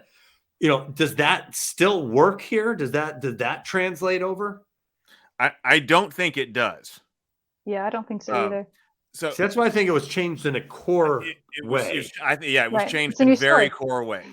It's a new story. That was the start. So that's why I said that at the beginning. I was really hoping to see a movie. This was years ago. That was like, okay, this is going to tell the archetype of the fall, and it did not. So it is not that. Okay, so then what is it that it might have missed an opportunity? No, I think they did. Like, I think arguably they really did. Well, here's the thing, though. Well, you go first. Well, Brianna likes. I mean, she really likes it. No, go ahead. You make your argument first, and then I'll make mine. Well, no, So I was going to say no. I think they did, because I think this is one of those situations where, as imperfectly as I do think the 1959 was told, that one's still going to maintain more relevancy than than Maleficent does, even though we've got the amazing graphics and everything like that we really like in this, because it doesn't tell as coherent a story as that one tried to. Like I said, even though imperfectly, if they had tried to actually, because what they were doing, oh hey, let's just tell a story where she's the good guy. This is one of those stories where they tried to do a flip, and it doesn't come out as archetypically strong, I think. So we like it because Angelina Jolie and Maleficent, and there are things to like, but that it's not as memorable. If they had, I think that if they had done that, if they had tried to actually tell the fall, and they had tried to integrate the story into understanding what makes you so villainous, and what leads you into what is archetypically the Sleeping Beauty story, we would appreciate it more. Well, I agree. So, well, I will say this: I think Maleficent is going to be memorable. I don't think this is a throwaway movie, like some movies can be. Some of these new tellings are really bad, and like the sequel trilogy of Star Wars, I think that's going to be forgotten. I don't think that's going to have anywhere near the staying power. Just for an example, this I think has some staying power to it. I do think there are things about Maleficent that are just irresistibly memorable in it. There's still archetypal imagery. I think, in my opinion, the missed opportunity where it could have gone all the way, possibly to the same extent that some of these other stories have gone to maintain its relevancy, was in changing that core value. I think that what I was hoping to see structurally was a shift in point of view, because there's a lot to learn from changing points of view, and there's a lot there for us as viewers. Hell, Star Wars, the prequels, is Anakin's fall. I mean, we're not saying Anakin was a great guy. We're like, here's how he became Darth Vader. Even if you could kind of understand some of it, he's not off the hook. You know, he's not forgiven for that, but he's a villain. I wish they would have stuck with that. It seems like they did go out of their way to shield Maleficent from real villainy, from really crossing any lines. And a point of view shift, I think, was how the movie was sold, in a sense. Like, this is Maleficent's point of view. And really it was, no, let's just retell the story of Maleficent. And I think some of this is what Brianna is trying to tell us, or me, not to try to tie it into Beauty and the Beast. And my only problem with that is, but it is. And it's conscious that it is. And it's or not to tie it into Sleeping Beauty. What's that? Not to tie it into Sleeping Beauty. Yeah. Right. Like, it's very aware. It's very self-aware of that. So to me, if they were really trying to completely separate from it, I think they should have removed the voiceovers that said, you think you know this tale, and all this other stuff, which basically says, we're telling you a new version of this. I mean, outright, like this, you've been told the wrong version. This is the right version, or this is the better version. And I think it misses some of that. I don't think Maleficent. So, for example, I remember when I was in college, I had to write, a cask of Amontillado. Yeah. Okay. One of our tasks was to pick a story and rewrite it from another point of view. And I picked the cask of Amontillado, and I retold the entire thing from Montresor's point of view, not from Fortunato. Is that right? Yeah. So he's drunk, he's being arrogant, he's being dismissive, and he slowly walks himself into this trap where he's buried alive, basically. I kept all the dialogue the same and all this other. That's a shift in point of view. It doesn't necessarily change the story, but it certainly recontextualized the whole thing. I was really hoping they would have done that with this. Now, that said, and I think Brianna is probably going to say this, get over that, because that's not what was done, right? I mean, is that where you're thinking a little bit? I'm not going to say get over it. I just think that I don't actually think that would have been as interesting as a story as y'all think it would be, because the thing with Maleficent in the original version is she's just flat. Like, she has no dimensions to her. She's just the mistress of evil. And that's part of, like, because that's the kind of story it is, that these are archetypes. They're not like fully developed characters. They're not, like Aurora herself is not interesting. Like, these characters are really the only ones that are interesting are like the fairies, because they're the ones that have most personality. But right, I'm talking about like in the animated version. And I think there's really no story to tell about someone who is just the archetype of evil. There's no story. She's just evil. She's playing a role in this tale. So if you wanted to tell a story about Maleficent, I feel like you almost have to make her rounded and make her interesting. And then if you're going to make her the hero, you have two choices. Like you could go the fall direction, right? But it's just like, it's really hard to say, like, are we going to be able to root for this character who's going to then go and like curse a baby? Like, who goes and curses a baby? You know, it's like such a, there's Well, I mean, certain they things that picked we a can, story to tell. right. And so I feel like it's to me anyway, it's more interesting if you change the situation where it's like, okay, what if you're starting from that point too, you're like, what would lead someone to go to this point where she makes this curse? Why would she have, you know, why would she do something like that? And working backwards and then telling a story where you end up seeing someone who is only perceived as evil. She isn't actually evil. She's actually in sort kind of a victim who then lashes out way too much. But you understand that, and it makes her human, despite being a fairy. And so it's really just a different kind of story. This is when people are now analyzing these old fairy tales as, you know, like we were saying, you need to understand their archetypes and not like analyze them as these rounded characters. This is a different kind of story. This is one of those kinds of stories where they have these rounded characters and there's more nuance. And in order to do that, you can't just have someone be evil, because human beings aren't just evil. Well, you have to have, right? Well, but I think that's the whole point. If you choose, this is your story, because they did. They said, it's not like someone said, you have to tell this story. They're like, we're going to tell this story. So they impose this story choice upon themselves. I mean, they're calling her the mistress of evil, even in the sequel, which I haven't seen yet. But I mean, tell us what happened. You know, I still feel like you could tell the story of a person who does these bad things in a way that still makes us relate, like Godfather. I think we even talked about Godfather, where we're like, you know, there's a code there. You know, I think if they would have given us her code, what she views as ethical, because my one thing about it was that she gave the curse and then like completely changed her mind immediately. And it was like, well, that means it was very 16 years later. What's that? 16 years later. Well, I know, but she doesn't, I mean, she doesn't let it come to fruition. Like, she tries to intervene and stop it. And to me, it's like, you sowed the seeds, and then the rest of the story is her trying to undo that. And I just don't know if that was as compelling to me as the original, I guess, to some extent. And again, I don't want to make it sound like I didn't like Maleficent. There was so much that I did like. I just had problems with it, where I think in the second act, where it tried to retell Sleeping Beauty in a completely different way. See, that's what I was saying, that I don't think that when I was going in expecting to see The Fall, and I don't think that I had seen like the trailers or something like that, because I like to just watch movie stuff. So if you were going to tell that as The Fall, I would have had the movie end before Sleeping Beauty begins, because that way you take her into The Fall and you show how she becomes, because she even invokes the power of hell in Sleeping Beauty. I mean, so I would have told the story about how she goes from something good to something evil, and then Sleeping Beauty picks up right from there. I wouldn't have tried to If you wanted to do an overlap actual those stories. If you wanted to do an actual origin story for a villain, that's what you would have to do. Right. That's what you would do.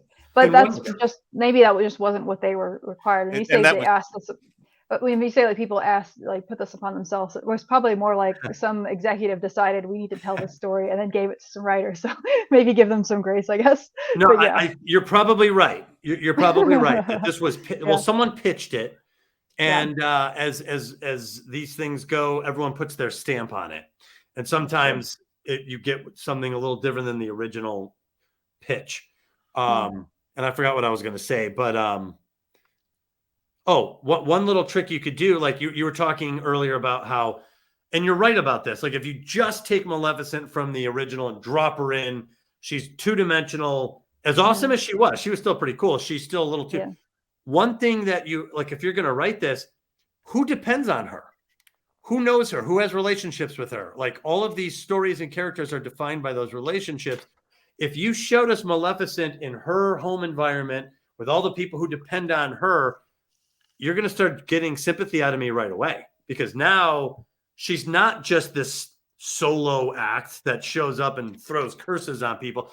She's a member of this other group. She has people that depend on her. Maybe they were harmed. Like you could do it. You could tell the story of a person who's perceived to be evil by Kingdom A, but not by Kingdom B, and show us that. I think that that would have been really interesting.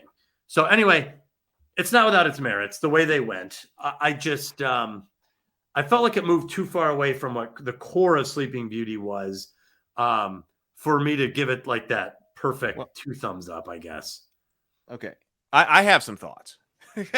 All right, your turn. Is it all right if I go? Is it all right if I talk on my own channel? No. That's not what I meant. I mean, if we're ready to go to a different thought on this, because after you accept that it's not going to be the story of the fall, that we're doing something else, then I was like, okay, what is this? And I've gotten criticism on this show before when I'm saying that I don't know what a story is about. And people say, well, it could be about so many things. But in the past, and I'll say again here, that if we can't sort of clearly articulate what the story is about, it often suffers from that. And this is also a very short movie. I mean, this is like, I think it was brought up, like it's just over 190, 90 minutes, like 197 or something like that. It's a relatively short movie.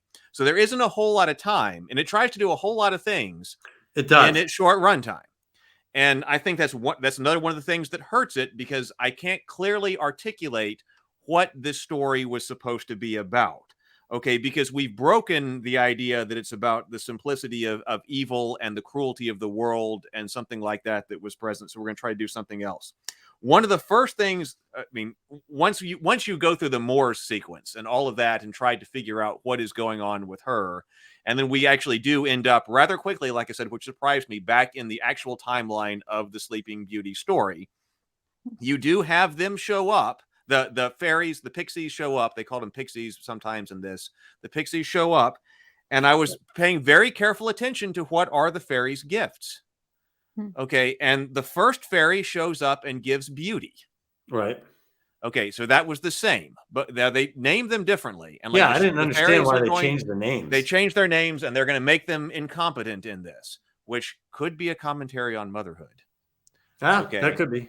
Okay, so that's out of here. Okay, but then what does the second one show up and give? The second one in Maleficent shows up and gives happiness. And that was when I immediately said, they don't understand. I immediately said, they don't understand. Like they've blown it on the fall arc. Now they're here and here. The second fairy shows up and deliberately gives her happiness. And that's when I said the writers don't understand.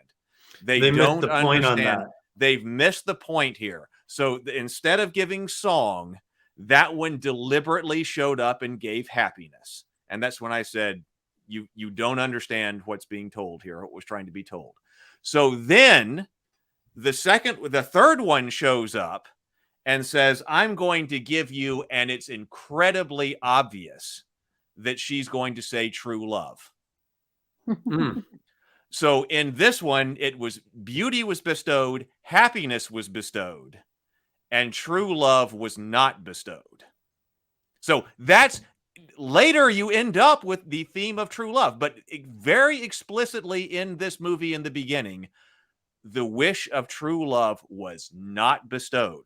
And they throw her away, all of them, into the box.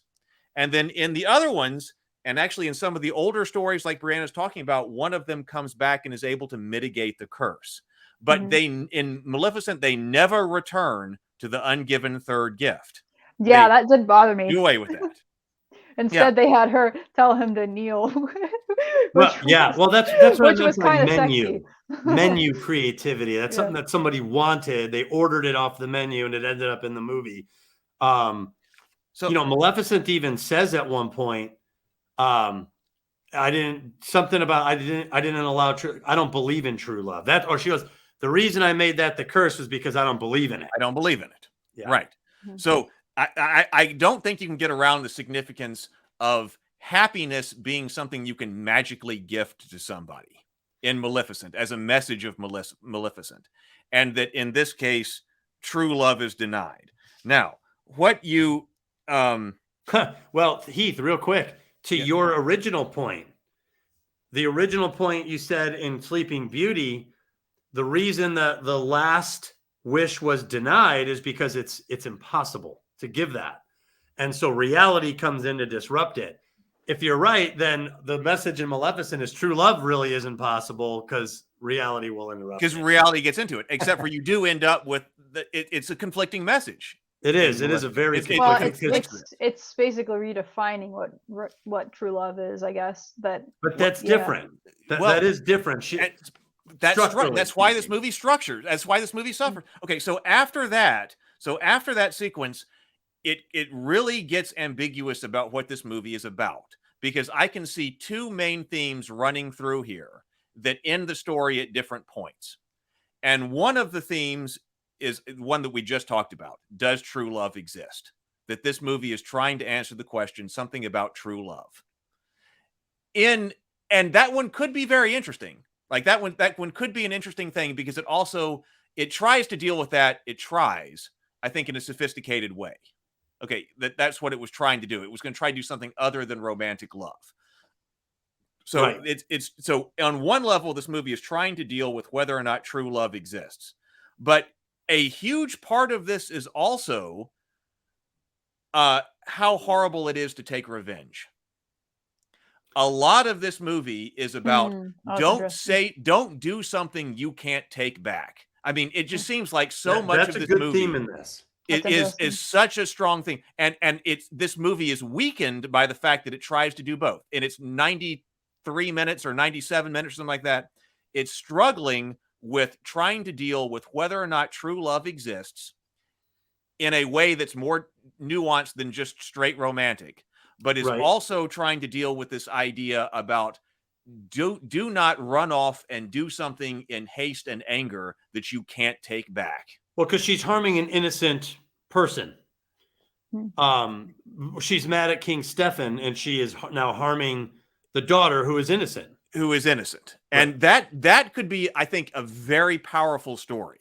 They should have chosen one of those and focused on that, because you could have told, I think, a really interesting story, because, she realizes that she can't take it back. So this story, I think, if you were going to do the revenge story, that you were going to say, do not take revenge. Don't do anything you can't take back.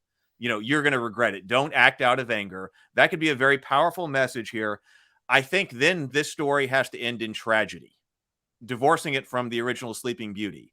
That in order to send this message of do not do something that you cannot take back, we're going to see Maleficent really suffer the consequences of that. Because she doesn't suffer the consequences of that in this. No, she skirts it. She skirts the consequences of it, which weakens. So if you're going to do that part of the story, they weaken that because she gets around it.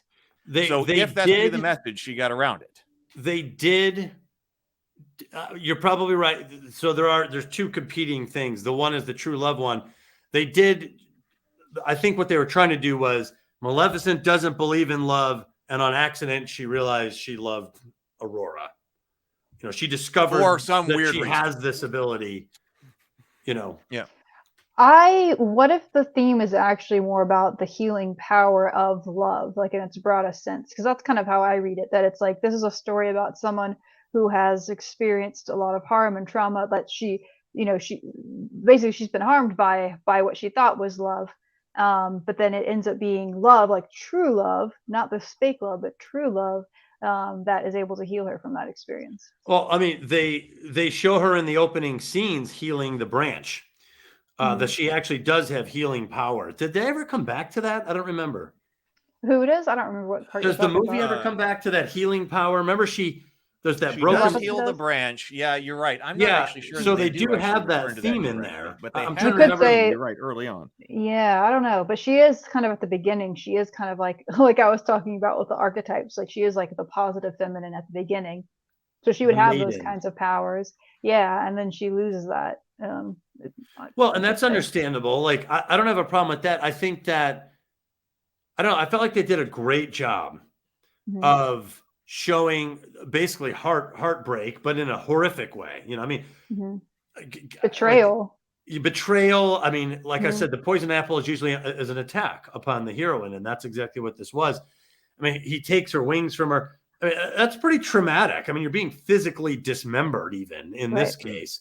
That's pretty traumatic. So like, that's what I was saying. Like, I was like, okay, now she's going to get revenge. I was like, oh, I guess she's not. Maybe with him she is, with Stefan, the king. But again, that's like a complete rebranding of King Stefan. And he's almost so unlikable in this that well, he is the villain. Well, He's in this case, he's the villain of the story. Well, Yeah. I actually I had a problem with that too.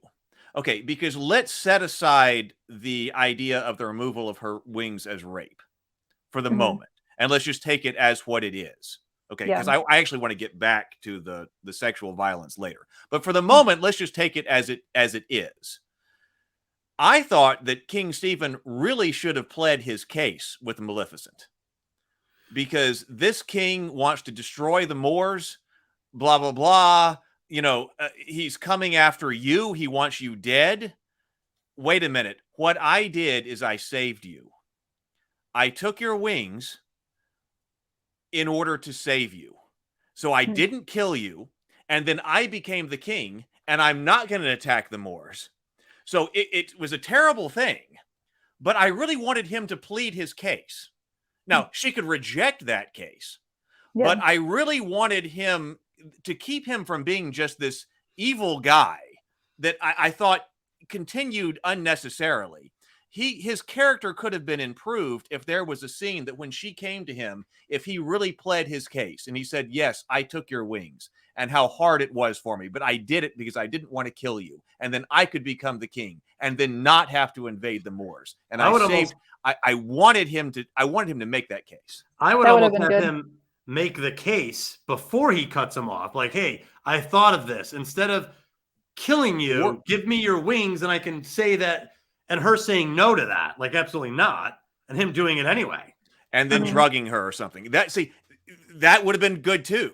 Well, because that was a missing element of this movie. The relationship, because they did have something, you know. It just seemed like King Stefan just went off the rails with his treatment of her, and I was like, man, that's a big 180 for that guy. Okay, that's another reason why I think this movie is messed up and why it's sending so many mixed messages in what it's trying to say.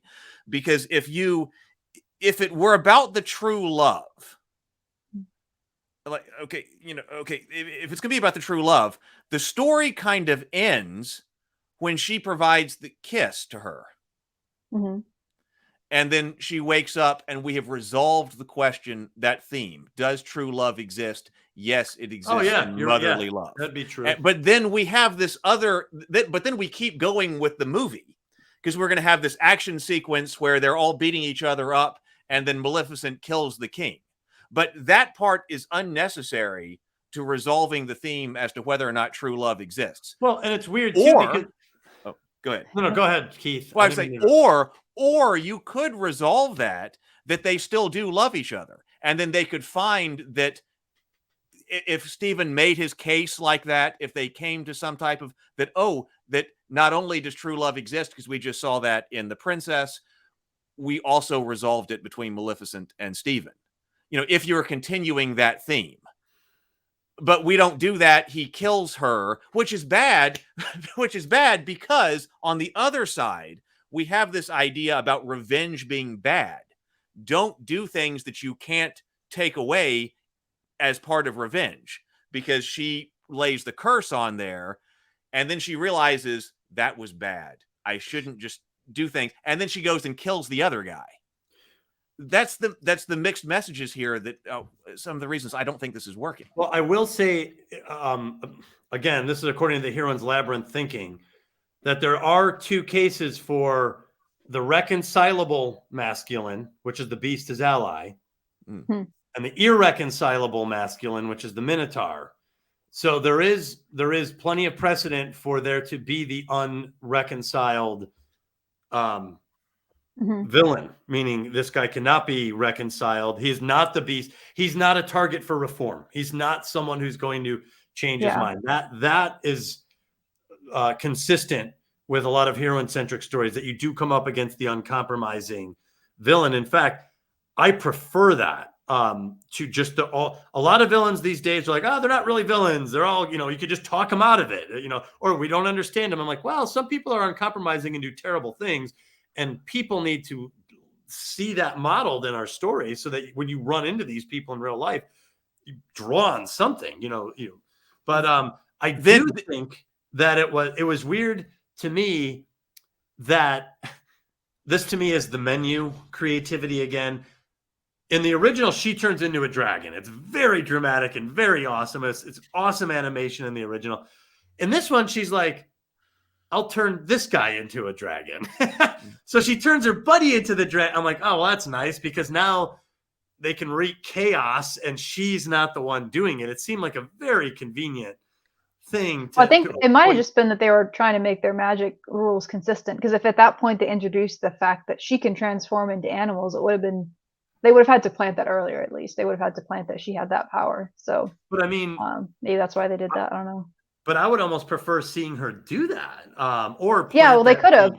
Yeah, they would have had to plan it earlier if they wanted to. It just seemed odd that this guy who's been pretty harmless, let's be honest, that because he would represent her beast as ally. He's got the beast motif. He turns into animal. He's very helpful and loyal. He adopts her cause. But he was very like beta. He's very like nice and yeah. But the dragon was suddenly like horribly violent and as a classic, annihilation style creature to be slain. So I don't know. It seemed a little mixed up to me. I thought they would have done great to have her turn into the dragon. Like if this is her beef, this is her bone to pick. Light the place up. I mean, do it. I mean, you got here. This is what you want.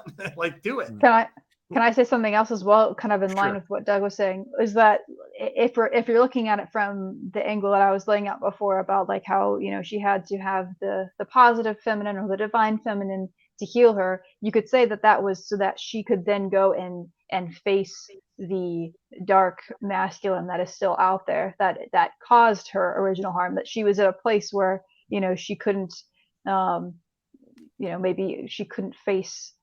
She couldn't face that or defeat him until that happened. Maybe I don't know if that makes sense in terms of the plot of the story, but that could be another reason for why she had him turn into the dragon instead of herself. No. Going back to what Heath was saying, for why there would be still more story after awakening Aurora. That she's taken what she's taken that elixir, so to speak. She's taken the thing that she needs, and then she has to go and then apply it. So that could be a possible way to look at it. Well, it's possible, but yeah. And there's something else Heath said. The idea of balancing the masculine and feminine is also missing here, I think. Mm-hmm. That was completely removed to the point of the prince being a comic relief. Like he kisses her and they're like, "Oh, it's not you. Get out of here." And they shove Get out of here.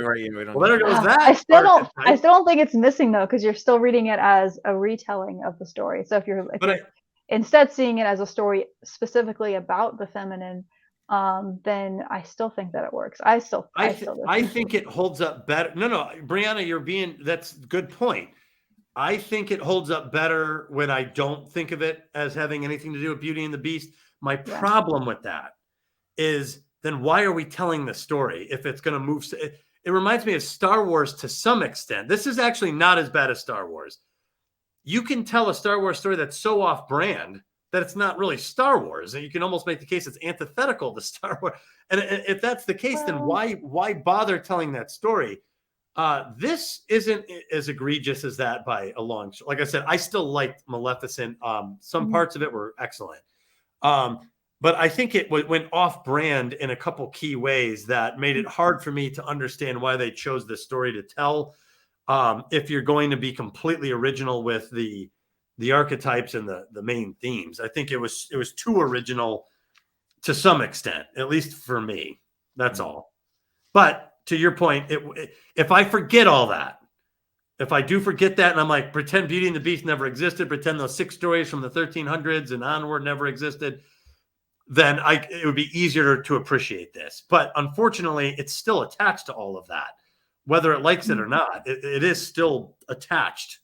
And I think that's where some of my tension from my appreciation comes from. I guess I come from a perspective where I feel like all these stories are endlessly retellable, and I as long as it works internally, as long as a story works on its own, I'm not bothered by taking motifs and tropes and then doing something new with them. Because not. why not? You know Well, what I I'm not mean? bothered by that. I'm saying they Yeah. didn't do it as successfully. That's all I'm saying. I said it's good, but it's not great. I think that it That's missed fair. being great. That's all I'm saying. Well, That they yeah, missed well, it, I and I think it think it's because missed they in a lot of ways. anyway. Sorry, what are you going to say, Heath? Oh, and I was agreeing with you that it missed. I think it missed. Yeah. Well, I think that they could have told essentially the same type of story, Brianna, that we liked, Mhm. and still kept some of the themes intact.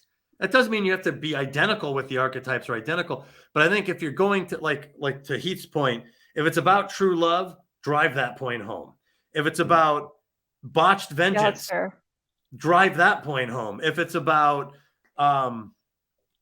healing, maybe this is a totally different tale where Maleficent has to heals the two kingdoms. Like, I mean, that was there. That Mhm. theme was there. It just wasn't the main theme. So I think if they would have stayed true to some of those, I think they probably could have elevated it. That's a fair point. But this isn't like an F or a D or a C. I feel like this is more like a B if I had to give it a grade. It's in that range, but it wasn't an A. That's all I'm saying. Yeah, it's like I can't decide if I have it like a B+ or an A-. It's somewhere around there for me too. So I get. Well, get it what you're works. saying. I've talked to a lot of people and they love Maleficent. So this was not a forgettable story by any stretch. And there was parts of it that were unbelievable. I was going to say to your point that if you Doug, when you were talking about that, you thought that, okay, if Maleficent and if Stephen has to be destroyed, if that's the way the story has to go, you're talking about driving one thing home.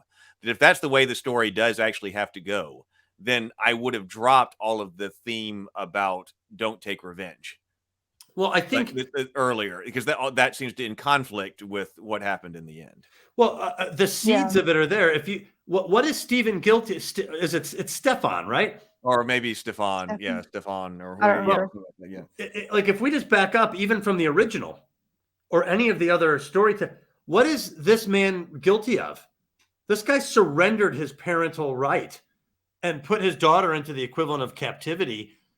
That's something you could call this guy out for. I feel like if you want to make him a villain, call him out for what he did that's questionable. And in almost every telling of the story, I don't think they needed to make him. I mean, as insane. He was so he was like this conquering villain, and that was. I don't think that was in any version of the story. I think they could have been like, well, where were you for 16 years? You surrendered your right. You don't have a relationship with your daughter. How could you do that? Like, have her call him out on that level. I think you could do that. That would be missing the masculine. That she needed that, like we're talking about the original story or the 950. She needed some masculine understanding in her upbringing in order to be able to deal with the world. Well, then you would be in abrogated that responsibility. You would be in harmony with a theme that was inherent to the original story, while changing perspectives. We're going to change the perspective. We're going to take, instead of focusing on these other, let's focus on what the dad did wrong in this story. Are we cool with him ditching his daughter for 16 years? I don't know about you, but I have 2 sons, but I'm not giving up for 16 years. Are you kidding me? Like, you're That's asking me to, basically their entire childhood. Yeah. Yeah. I mean, who would do that? Like, you have a villain case to be made. And I think they could have made that with him. Like any dad who locks his daughter in any fairy tale, like I think Shrek makes Most fun fairy of tale dads. Yeah, these fairy tale dads are like cool with locking their daughter in a tower. Like, come on, man. I had only one more note about the way that this ended, and that because it ended on such the inverse note of the 1959, because whereas the 1959 one was about. We saw the integration of the masculine and the feminine, that they needed one another. We saw in the dress that all of this was together, and they are together, that the pure feminine maiden is not going to work. This one seemed to hit exactly the opposite note at the end. And I saw it, somebody come by, I'm not sure, I can't scroll back up in the comments and to find it right now, I'm sorry, but somebody in the comments that said something about Disney wanting people to remain children or something. I was like, that was the message that I seem to get out of this, because whereas the other one was about the maiden getting the masculine element, being able to face the world, growing up, getting married, going out into the world. This one ends with you need to be with your mother. Or and I was like, figure. with the mother figure, right? The mother figure, the metaphor. I was like, this one is like, you need to be with your mother, and that's where you belong. And I was like, man, that is also a really weird message, that you have this maiden archetype and they go through all of this, and at the end, she doesn't even grow up. She stays with her mother. Unless, once again, that's not what it's about. I'm not going to say it. I'm a broken record at this point. No. You bring up a good point. I think Brianna's frustrated, and correct me if I'm wrong. I'm not frustrated. I'm just, Well, what I mean by frustrated is we're thinking of what it should have been, and I think you're saying it's more important to focus on what it is. Yeah, I guess that is kind of where I'm coming from. At least on some level, I think that seems to be what you feel like maybe that we're not getting, or giving enough credence to, perhaps. Now I'm just offering my alternative perspective. I was going to say too that Maleficent wasn't the mom. She was more of like an older friend. Well, but she was consistently referred to as the fairy godmother. Yeah, as like the godmother. That's true. It's kind of a protector, an overlord, kind of like a guardian angel. And the fairies were like incapable of taking care of her, and so she only even survives because Maleficent is there as her fairy godmother to feed her and take I had to care of laugh at how bad, because like even as a dad, like I'll tell you, when my kids were like, when my first son was born, I would have nightmares about like I would wake up freaking, where I would set the baby. I had this one in particular. I remember I set the car seat down with my son in it next to a pool. And I turned away, and when I turned back, it was under the water. And I was freaking out, and I woke up, and I was like, oh my God, what if I made this mistake in real life? Holy shit, like it freaked me out. So when I was watching Maleficent and the three fairy godmother, they're like, oh, we're going to be these great little, and they set the baby down, they walk away. I'm like, what are you thinking? Like, that's not paternal at all, or maternal or paternal. That's not parental, or that's a bad babysitter, you know. And then right away, Maleficent it finds her. Like, they were terrible. They did not fulfill that role. They didn't protect her from Maleficent, and they didn't do much parenting. And Maleficent was able to establish an entire relationship with Aurora at night under their watch. And it's like, man, they're not doing a lot right. and I just wonder, and being that they were so motherly and like the main characters of the 1959, I wonder how much of that was deliberate. But it may not be, because like, see, I don't often say that this is completely deliberate, because sometimes you can just completely mess up. And like when is the fact that the third, and that's emblematized by the second fairy giving her happiness, is that something deliberate on the writer's part, or is that just their complete misunderstanding of? Well, I think that modern writers are under a lot of pressure, and I'm not trying to give them all a free pat, but I think to Brianna's point earlier, a lot of times the executives come in and say, add this, add this, add this, add these things. The writers have to do it. Secondly, sometimes they're under these, time crunches. They're writing this stuff a lot faster. I don't feel like they're taking their time with the writing. I mean, I don't even think they're taking the time in the filmmaking. When I was watching Maleficent, I was looking at the animation even, and I was like, man, we have regressed. This animation is so beautiful. I want to hang out in the moors, like bad. The giant crystals that were like purplish, and the tree people. It was amazing. And no one's delivering movies like that today. Like, I feel like the animation is like not as good. And this was 2014. This is almost 10 years ago. Anyway, I think the writers are rushed. I don't know. I don't know if the writers are as aware of those things as maybe they used to be. And I could be wrong. Oh, I think James gave it an A. So, I mean, there's a lot of people like Maleficent. I mean, I can't hear you, Brianna. Oh yeah, your thing is off. Yeah. Uh, I knew this was going to be an epic level discussion. Well, there is a lot to unpack. There was a lot to say about both of those. Oh, okay. Your mic is not connected, it says, Brianna. Yeah, we'll say the fairy godmothers, even the 1959 version, were not good at cooking, and they weren't good at making clothes. Never. You hear me now? Yeah, I can hear you now. I don't know. I think I just ran out of battery. Oh well. Oh, that's what James was just saying. Battery. So okay, so maybe that's it because I knew like tonight. I'm glad we got started a bit early because this was a fantastic discussion. Yeah, that was as deep as we've gone. I think it was as deep as we've gone. Well, it's interesting. It actually makes me want to watch Maleficent again. Yeah. And try to do what Brianna's saying and try not, because this was the first time I saw it back to like literally just watch Sleeping Beauty, next day watch Maleficent, and it was, and I was comparing and contrasting almost on accident. I almost want to watch it again and try not to do that and see if I can. Maybe it'll be tough. Hard to turn it off. It might be hard to turn off, but it might be worth a try. You know, and it might be the reason why I have the perspective I do is because I saw Maleficent before I saw Sleeping Beauty. So I think I was just like, I knew the story of Sleeping Beauty kind of in general, but yeah. And so that's probably partially why I didn't have the same frustrations because I was more able to just enjoy it on its own. Well, there's plenty of criticism for the Disney one too. You know, those, I mean, there's plenty of things wrong with that one as well that including the simplisticness. I think maybe the difference was it was more archetypally pure. Yeah. In the first one, and this one was maybe a blend of things that maybe didn't give that ease of digestion or something.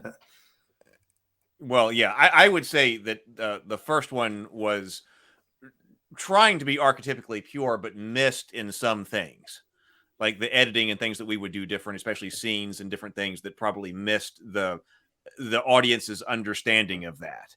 But that the problem with the Maleficent is that it was trying to do too much and trying to put too much together and doing things. Pan asked, "What grade do I give it?" If I'm judging it holistically, including things like the vision, the visual aspect to it and all of that I know people like, and Angelina Jolie's performance, I guess I'm in the B range because I think that's why people like it, because I think a lot of that makes up for the story part of that. If I'm just looking at the story, I'm probably going C. Dang. So you don't C is satisfactory. C is satisfactory. So so I would say it's satisfactory. It probably needed help, but that everything else that it did visually probably moves it up to B. I'd probably give it a solid B, right in the middle, not a B plus or a B minus, probably just a straight B, because there's a lot to like in it, and you can't separate. It's not animated like the first one, so I'm not judging it on the animation power that the other one clearly had. I really liked Angelina Jolie, and it's hard for me to ever forget her performance. So I mean, right, I agree. There's some things about it that are very memorable and very likable. I think it just missed an A. That's it. I think I wanted it to be an A, and I think I'm being critical because it missed it. And I think it had all the stuff there to get there, I think, and it missed. But that said, I'd watch it with my kids. I'd still watch it again. I want to watch it again. I mean, it's a good movie. Yeah, I think it's like an A minus for me. Really? Yeah, possibly. It's hard for me to like give the stories like this kind of a rating too, because it's just like I don't like it's so simplistic for me. It's like I don't know, that's not really how I feel about stories. But if I have to, I think it's a solid like. It's not a love, but it is a solid like. A minus. Yeah, I something. think like a lot that. of people would agree with you, to be honest. I think a lot of people do think of it as an A movie. So I mean, there's something there. There's something there. Yeah. James Bacon is with All me. right. Yeah. TM is also talking about everybody's just in love with Angelina Jolie as Maleficent. I mean, I agree. That to me, that's what in the end brings the movie up. She's incredible. Yeah. It was just like it she was amazing. Just chews up the screen, and every line she delivers. And what I appreciated was Maleficent, even in the cartoon, was pretty dominant. Like when she showed up in the animated version, she would grab your attention, and she spoke like a very clear, like it was very similar. I thought Angelina Jolie just like completely nailed that character. Oh, she's a master of acting, that's for sure. So of course she's gonna, blow it out of the park. Well, should we wrap this up on that note? I guess so. I think we should. Let me. Oh man, I really should be better about bringing up all the. Oh no, look right here. Okay, so Doug, if you are still here, I mean, if you're still here and you didn't see the very beginning, Doug, this is Doug's current book right here. Everybody. Oh, it's not. Oh, we're not able to see it right now.